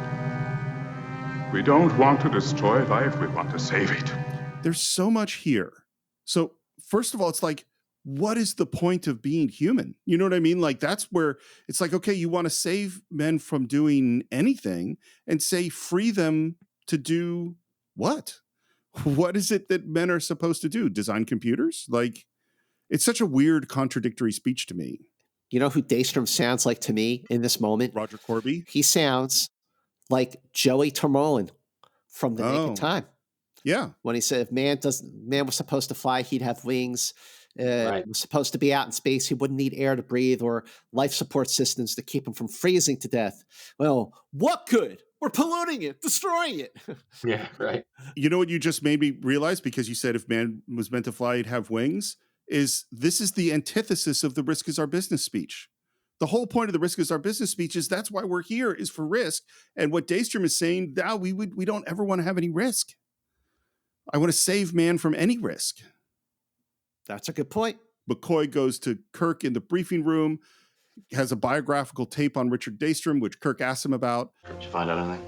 Not much, aside from the fact he's a genius. Genius is an understatement.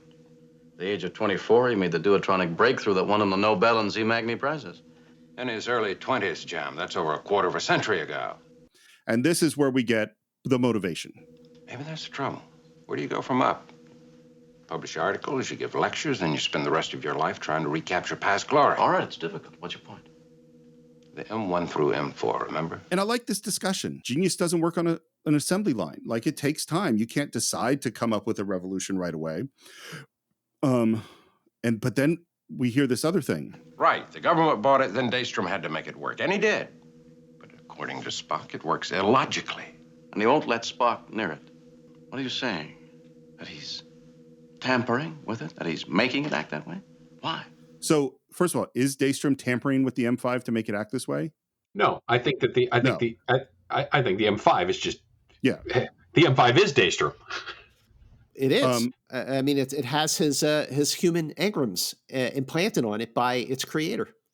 So it's in its skewed perspective. It's perpetuating its own programming. Jim, if a man had a child who'd gone antisocial, killed perhaps, he'd still tend to protect that child. Now he's got you talking about that machine like a personality. I'm afraid that's the way he thinks about it. When McCoy says that, you can see the wheels turning in Kirk's head. Yeah. Like, how can I exploit that? I need to keep that in my back pocket. Great point, Dave. Great point. Yep, you bet. Scotty and Spock are ready. We head down to the corridor. Daystrom shows up asking what's going on, and he's not giving Daystrom a lot of attention. He just tells them to go ahead, and Daystrom realizes what they're trying to do and physically tries to stop them, and Kirk physically has to restrain them. Yeah. Kirk holding back Daystrom like this protective father. It's like Daystrom isn't just protecting his baby, he's protecting himself. And by the way, you can really see Daystrom's a big dude. Yeah. And Shatner is not that big a dude. Yeah. But it's totally worked. We call up to the bridge, tell Sulu, hey, we got navigation and we got helm, turn us around, plot a course for the space station. You heard him? I've been updating that course for hours. And they go to do it. Doesn't work. And this was part of the plan, apparently. That the M5 knew what they were trying to do and sent current through whatever this system was to make them think that he hadn't bypassed it, which he had. And this is when Kirk really puts the pressure on Daystrom. Dr. Daystrom, I want an answer right now. I'm tired of hearing about the M5's new approach. What is it? Exactly. What is it? I've developed a method of impressing human engrams upon the computer circuits. The relays are not unlike the synapse of the brain. This is where watching the episode with the subtitles really helped. It's so funny. I let the word engrams go by me my entire youth. Do you know what engrams are, by the way? No, what are they? So engrams are basically a construct, an idea that people thought there must be somewhere in the human brain where memories are stored, where our actual thoughts are stored that are physical. But they didn't know where they were. They just said they must be there. And so in the 60s, it's really just an idea, like that there must be this thing. Today, we actually, and for most of brain history, and of course, this is not my area of expertise. I'm sure there's neuroscientists out there who say that what I'm about to say is totally wrong. But my understanding is basically we never found it. And the thinking was, no, it's all kind of spread out.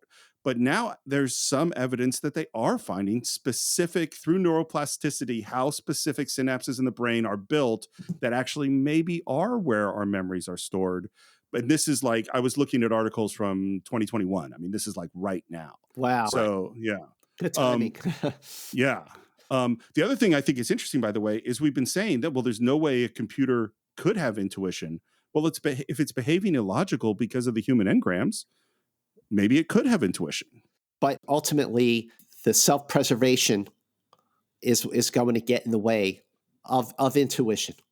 Yep. You know, like I don't think a computer with engrams would think about making sacrifice for other people.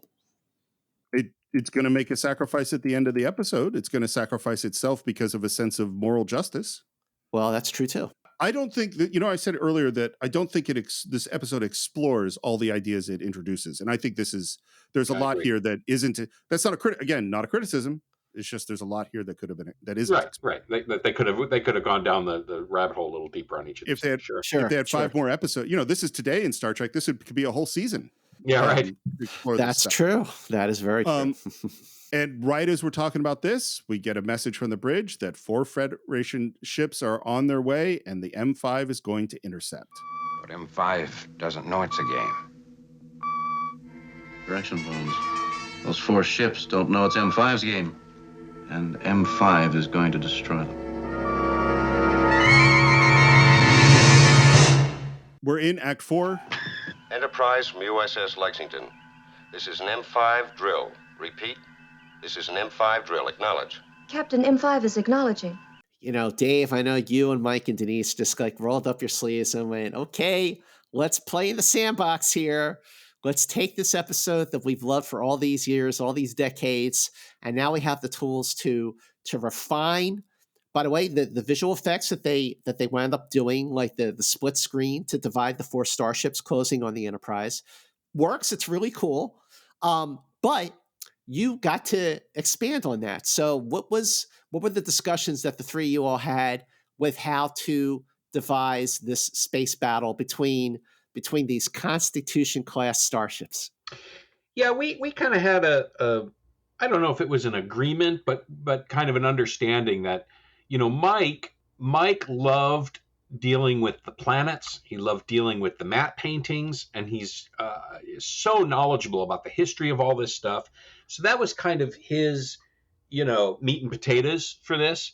For me, it was these moments, the battles, the chance to kind of show these starships in ways that we haven't seen them before. And so, it was a lot of playing with it. It was, we had these little Enterprise models from, I think, Eagle Moss or something. And so we would just, look at them and play with them and come up with ways to do it. And again, we were so confined by the length of all of these, of these cuts.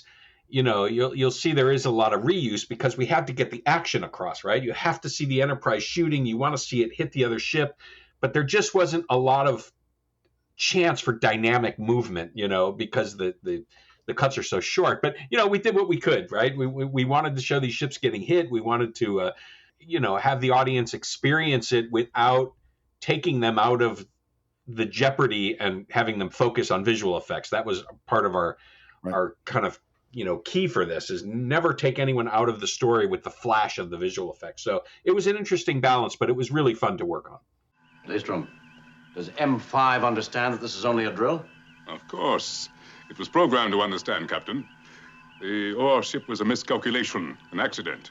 And right at that moment, Sulu says the phasers are powering up to full. Full. That's not good. Full is, they were just at 1/100th power, which no damage at all, but full power. And the other starships don't know that the Enterprise is about to fire its phasers on full. And, this whole last act, it's so dramatic and so suspenseful, so edge of your seat, so exciting. There is so much going on in this last act. It is just so great. Our phasers are firing, sir. Hit on the Lexington. Full phasers. What the devil is Kirk doing? I love his delivery there. He's great, and the situation is great, and it's super thrilling. The fact that Wesley never goes, oh, maybe it's not Kirk, is kind of dumb. You know what the thing is. Right. And the fact that Kirk is, it's either that Jim Kirk has gone and totally insane for no reason whatsoever, and is even though he's incapable of running a ship with 20 people, or it's the M5. It's not Or the Kirk. machine's crazy. Yeah, right. Yeah. Yeah, I mean, like for Wesley to not realize that something is seriously wrong and it has nothing to do with Kirk, you're right. That's a bad judgment call. But if he did, then this wouldn't be as exciting an episode. That's so true. You just have to ignore stuff.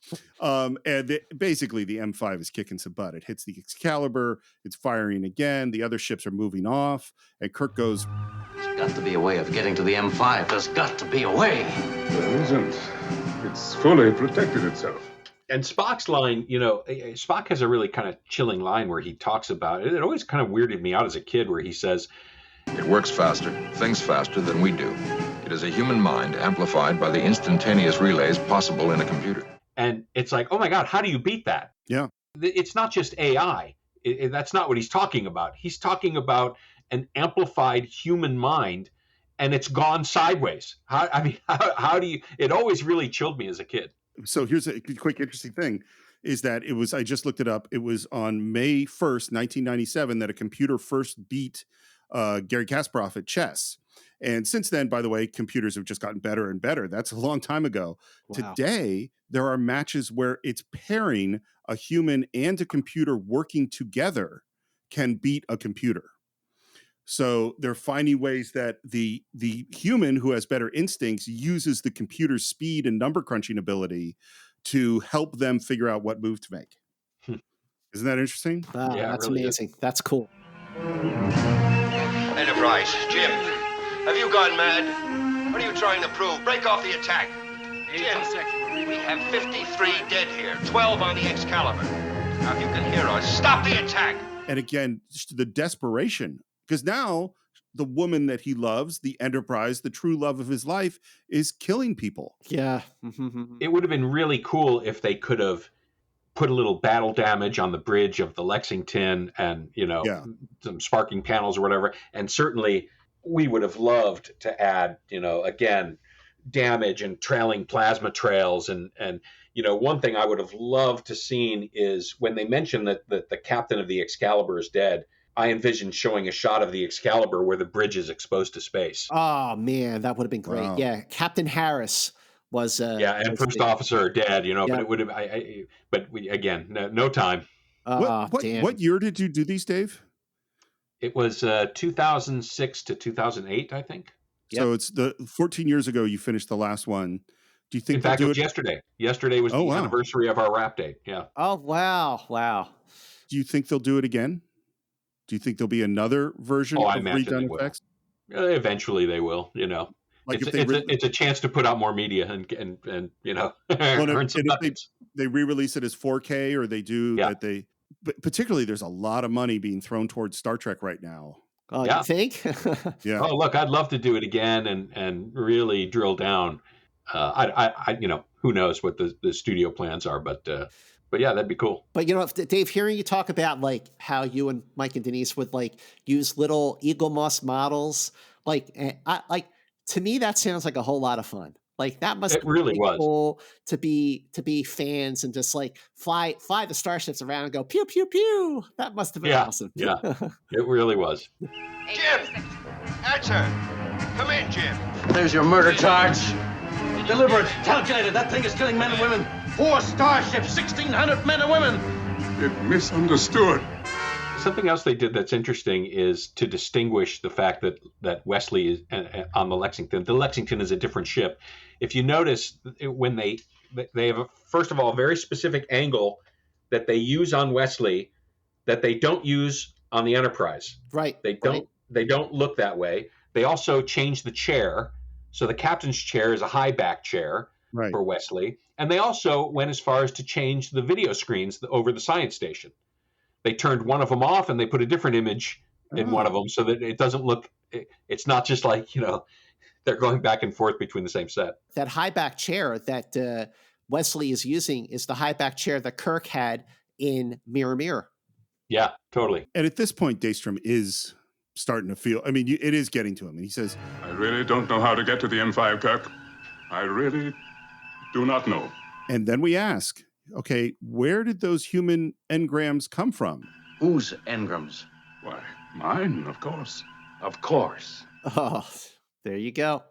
It's, the other thing we haven't talked about, this is also a Frankenstein's monster story. Totally. In addition to being an AI story, it's also the creator whose hubris led him to create something he couldn't control. Wow, that's exactly what it is, right? We hear now Lexington is calling Starfleet, and he's asking permission to destroy the Enterprise. And I love Daystrom's reaction, because he isn't going, oh no, we're going to die. He isn't going, oh my God, we've killed so many people. He says, they can't do that. They'll destroy the M5. You can save the M5 if you talk to it and make it stop the attack. Yeah, you're right. His performance is amazing. And after he delivers that line, watch William Marshall's performance there. Yeah. He does this thing where he's got all these facial tics. He's really starting to lose it. And it's just such a layered, complex performance. I just love it. Yep, it's great. And it's what Kirk has done throughout all of Star Trek when it's good, is he didn't say, what are you, crazy? We're talking about human lives. You're trying to save your stupid computer? No, he knows what that other person needs to hear to get him to do what he wants. He says, you can save the M5. I can make it stop. I created it. I love the way they shot this. It's very intimate. Yeah. When they're on Daystrom, it's a very tight shot. And it's interesting that he starts off talking to the machine very frantically. When he first starts the communications, he's very kind of frantic and desperate. And then he immediately changes his tone the way you do as a parent when you're talking to a kid. Yeah. Yep. You calm down. You don't want to freak them out. And he does this really interesting switch. M5. This is Daystrom. Daystrom acknowledged. And then Daystrom says, and you're right, by the way, Dave, his performance throughout this whole thing is amazing. Programming includes protection against attack. Enemy vessels must be neutralized. But these are not enemy vessels. These are Federation starships. You're killing. And then this is the key moment. We're killing. Murdering. Human beings of our own kind. You could see his mind fracturing as he's going. Oh, yeah. Yeah, the reality that, oh my God, these are my engrams, and this thing is murdering people. Yeah. Well, and he's still spinning on his weird, I was supposed to save the world, and this is my greatest creation, and all of the anger and all that other stuff. You're my greatest creation. The unit to save men. You must not destroy me. This unit must survive. By the way, I was thinking as I was reading this, it's like, man, it's too bad Daystrom didn't know about Asimov's 3 laws of robotics. That would have solved all this whole problem. Survive, yes. Protect yourself. But not murder. You must not die. Men must not die. What's so great about Daystrom is that he's so admirable. Yeah. If he wasn't so prideful, if he didn't lose it, I think this is a truly great man. I agree. Yeah, I totally agree. Too. Just that, he delivers that line, you are great, I am great. Yeah. To kill is a breaking of civil and moral laws we've lived by for thousands of years. You've murdered hundreds of people. And again, he says, we've murdered. How can we repay that? He is this computer. We will survive. Nothing can hurt you. I gave you that. If you are great, I am great. And then, there's the deep end that you go off. Here's where Daystrom goes off the deep end. The camera is in that real tight close-up, and he says, 20 years of groping to prove the things I'd done before were not accidents. Seminars and lectures to rows of fools who couldn't begin to understand my systems. Colleagues laughing behind my back at the boy wonder. And becoming famous building on my work. You can feel the anger of 25 years that has brought him to this place. It is just really just building to this moment where he's past the point of no return. And McCoy turns to Kirk, and this is why it's good to have Bones, and says, Jimmy's on the edge of a nervous breakdown, if not insanity.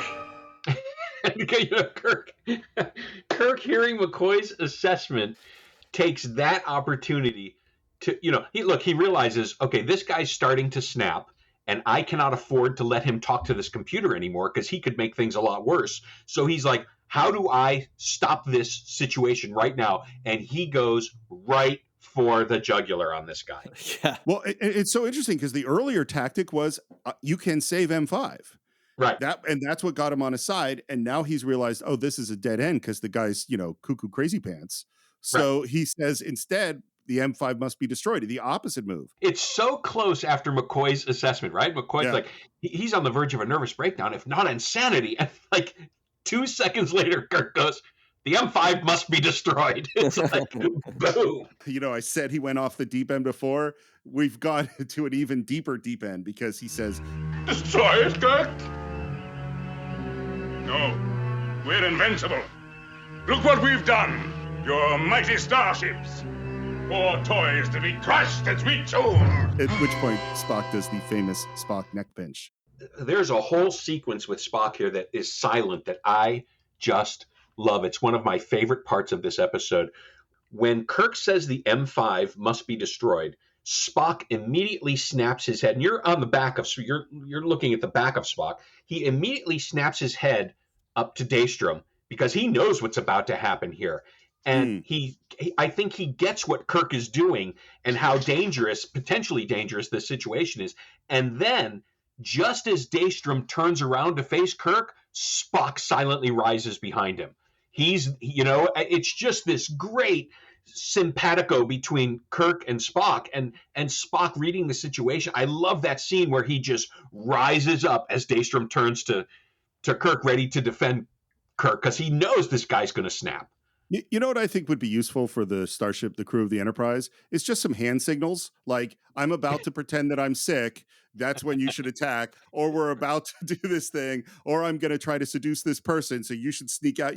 just because they happen all the time. But right, exactly. Those guys, they were so like on the same wavelength. They didn't need hand signals. Like they were just already there. Like mentally, absolutely. Yeah, I gotta say again, if you when you watch that sequence, just watch Spock's performance. There's no dialogue. It's completely silent, but it is just awesome. And so we're taking Daystrom to sickbay, and then we hear the Lexington get the message from Starfleet to destroy the Enterprise.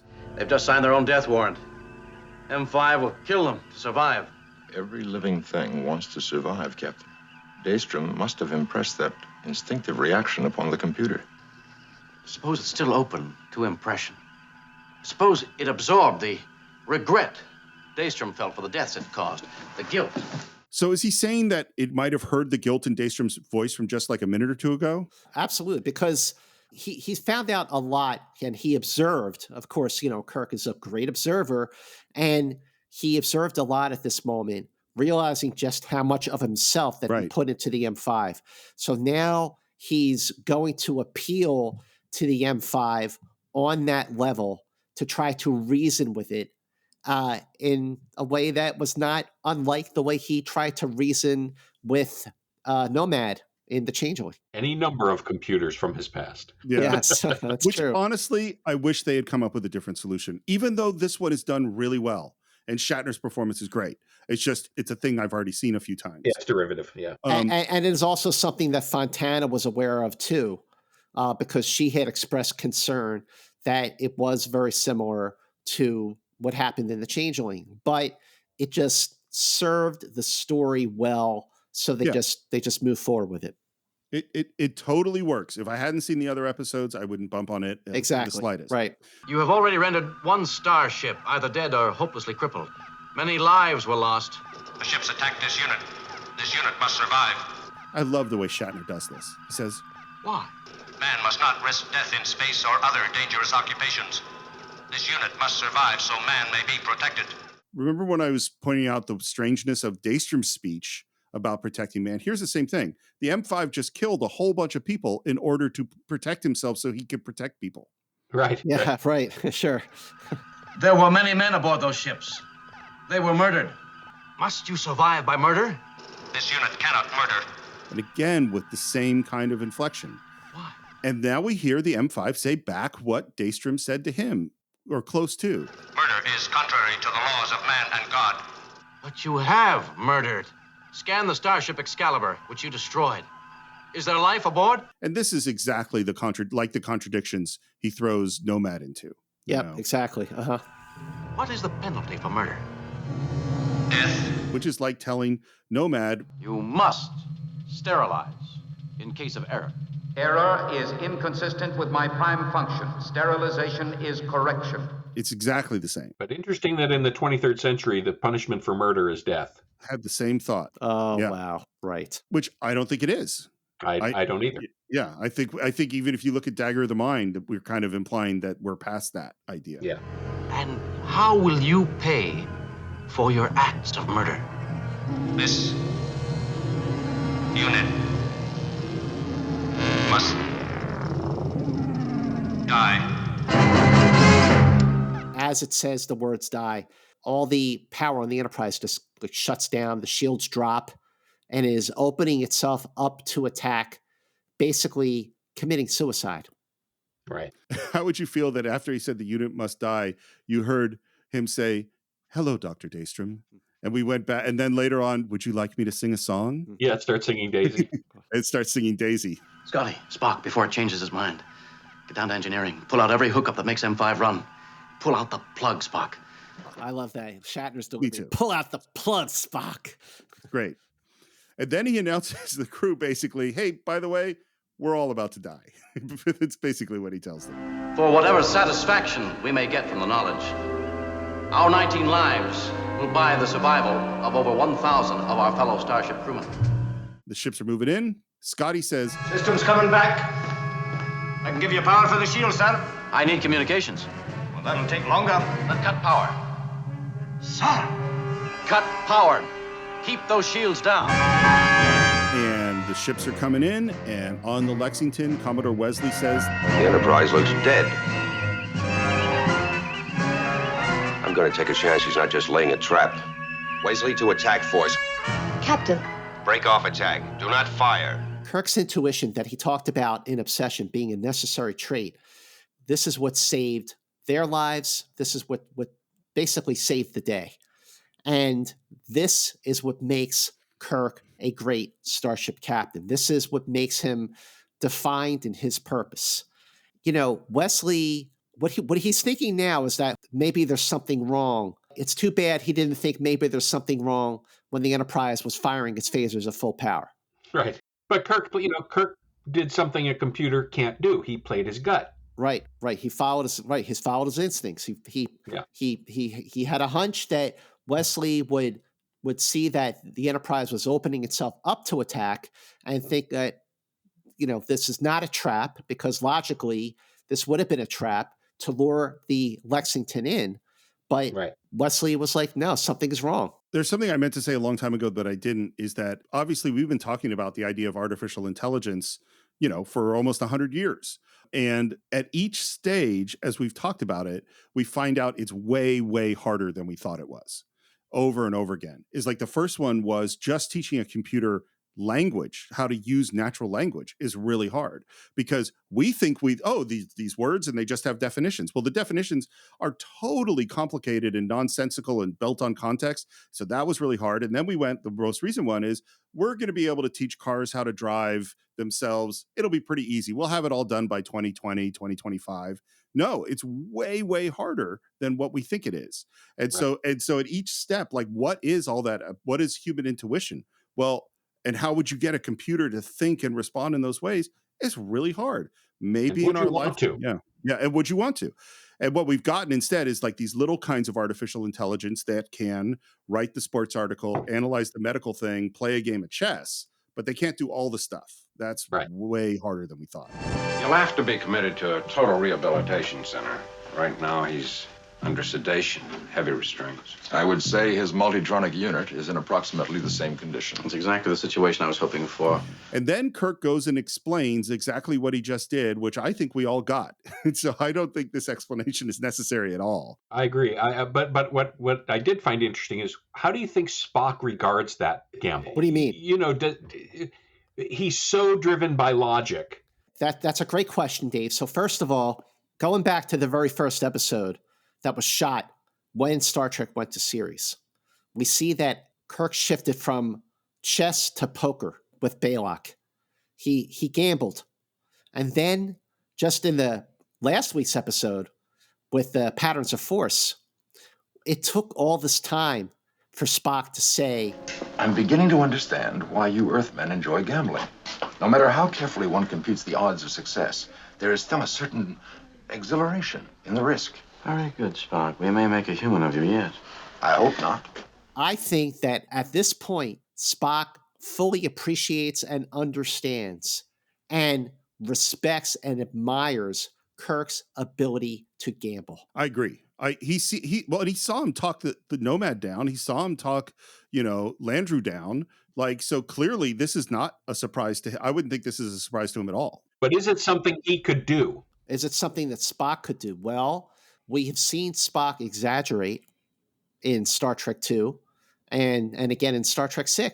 So I think in his own way, so it does not betray his choice to be Vulcan, he's gambled in his own way and it's worked. Yeah, the Galileo 7. Galileo 7, sure. That was definitely a gamble. That was more than just a gamble. That was an act of desperation. That was very human. I think it depends on how we define our terms, because Spock knows that all sorts of things are based on probabilities. That there's a one in this much chance for that and a one in that much chance for that, and then you take your shot. So life is a gamble. But what I think is slightly different is the playing on the emotional thing of somebody else. Yes. And because one thing that occurs to me, I think it's very possible that if Daystrom had not put his engrams into the M5, all of the ships would be destroyed. Because it's M5's morality in the end, his sense of justice that it gets from Daystrom, that causes it to destroy itself. Yeah, is you're right. that because and this is where, and again, it's not a criticism, but all of this actually happens just because the M5 doesn't realize that this is a drill. It's one piece of false information. If it doesn't have that piece of false information, it does this whole drill perfectly like it did on the first drill. But it is the engrams that allow Kirk to just help it destroy itself. But on the first drill, it had the phasers at 1/100th power. Yeah. On the second drill, it was full power. So right. Because it thought they were really attacking him. It made a mistake. Right. Oh, right. Because the first one, it knew that it was a drill. And on the second one, it thought it was the real thing. Got it. For some reason. We don't know why the M5 thought that. And it never believed anyone who told it wasn't a drill. I mean, that it was a drill. Right. And then we get to what we've talked a lot about, is that the big gamble that Kirk made was he knew Bob Wesley. He gambled on his humanity. Compassion. That's the one thing no machine ever had. Maybe it's the one thing that keeps men ahead of them. Care to debate that, Spock? I love that McCoy is like, listen, Spock, this is the time in the episode where we're supposed to have a fun argument. So go ahead, aren't you? Don't you know what your job is? Bring it on. Bring it on. No, Doctor. I simply maintain that computers are more efficient than human beings, not better. I love when Spock brings that kind of clarity about a statement, where he's like, I'm saying they're more efficient, not better. There's another in Court Martial. He does the same thing to Ariel Shaw when she says, well, how do you dispute the log then? He says, I don't dispute it. I just merely state that it's wrong. Yeah. It's a great moment. And I like that Spock's not taking McCoy's bait. I was just trying to make conversation, Spock. It would be most interesting to impress your memory engrams on a computer, Doctor. The resulting torrential flood of illogic would be most entertaining. And then we're on the bridge, and it's time to head out. That brings us to the end of The Ultimate Computer. And William Marshall definitely had good thoughts about it. He said, it was an extremely thought-provoking story and an extremely challenging role. Daystrom is a man of science and also a man of great morality, but he's unaware that he's also a man of great arrogance. The concept of reasoning with a machine structured to one's own cerebral engrams is haunting. So William Marshall really appreciated this role. And John Meredith Lucas said, "We were able to use a number of black actors in important parts at a time when the television screens were glaringly white." Roddenberry already started this, and he was completely in favor of doing this. So I really like this episode, and I think the key to it, there are two things that make it great, and it's two performances. One is William Marshall's incredible performance as Daystrom, and the other is the simple vulnerability of William Shatner in this episode. And what I'm going to be very interesting to see is if I watch this episode again 20 years from now, where will artificial intelligence be?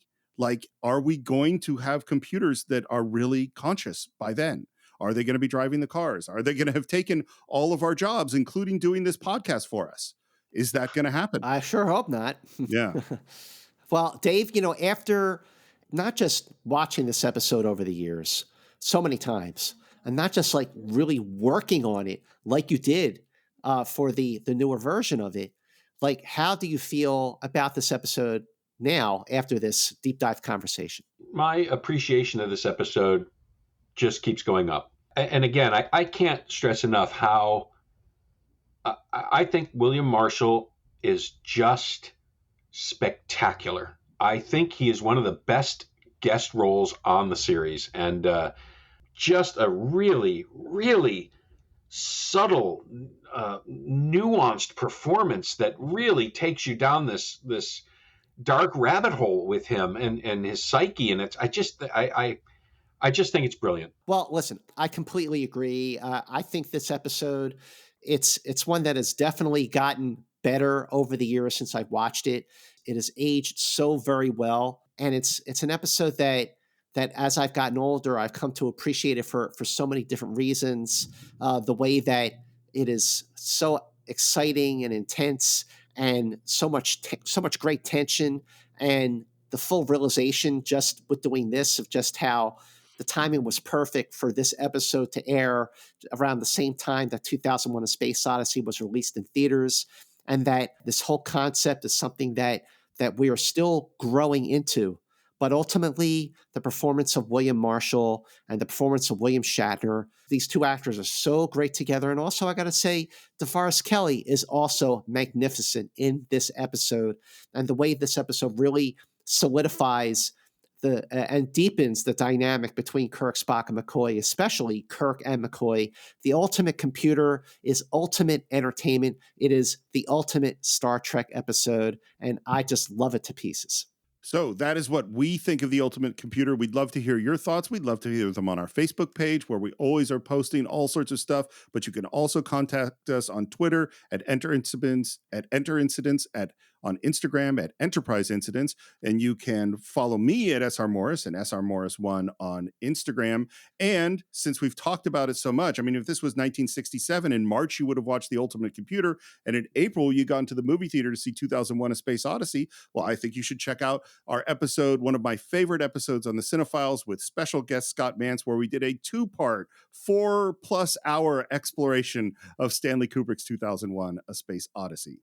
That was a fun episode of the Cinephiles, and I'm glad. I was so happy to do that one. And Dave, like, where can people follow you? And first of all, Dave, thank you for joining us for the third time thank you very on much. Enterprise Incidents. I'm so glad that we were able to have this conversation. I couldn't wait to have it. So where can people follow you on social media? First, always my pleasure, guys. I love joining you for these. It really, it's great to just celebrate our fandom by doing this. I just love it. So thank you for doing this. I'm on Twitter at _itmeanshope. You can find me there. And that is because, in addition to being a diehard, lifelong Star Trek fan, Dave Rossi is also a diehard, lifelong Superman fan. So yes, and there you go. You can see my bastardized Delta logo. That is the Star Trek Delta logo, with replacing the star in the center with a Superman logo. I wish I could figure out how to put the Delta Shield logo, the Enterprise logo, and mix it with the Beatles logo, so I could do like the same thing, mixing my two greatest loves, Star Trek and the Beatles. But you can follow me on Twitter and Instagram at MovieMance. Please be sure to go to Apple Podcasts and leave a review of Enterprise Incidents. Let us know what you think. Write a review on Apple Podcasts. Like Steve said, head to our Facebook page, Enterprise Incidents, and engage with us on social media. Engage with us on Facebook. Make sure you share Enterprise Incidents on your social media platforms so we can keep getting the word out so more people discover Enterprise Incidents and listen and really binge the last 54 episodes of Enterprise Incidents. Got a lot to catch up on, and people who've been discovering us much, much later are going back to the beginning, and we love hearing that. But there is also another way that you can support Enterprise Incidents on Anchor FM. And Steve, how do you do that? Well, every episode we have our show notes, so you should be able to look on whatever your podcast service is. Look at the show notes, the very top link. You go to Anchor, and for as little as 99 cents, which I don't know what else you can purchase for 99 cents in today's world, you could support the show. Just think of it like a tip jar, and believe me, we really appreciate every single tip we get. Well, make sure you do all of those great things. And thank you so much for listening. And especially thanks to everyone who's been on board with us on Enterprise Incidents from the very beginning. Can't believe we just recorded our 54th, our 54th episode of the original series, which is amazing. So make sure you join us for the next voyage of Enterprise Incidents, where we go to the Omega Glory. And this is an episode that you love it or you hate it, but it is definitely going to be a very, very interesting conversation when we see another starship captain who goes off the rails. The Omega Glory is next on Enterprise Incidents. Please join us, and until then, keep going boldly.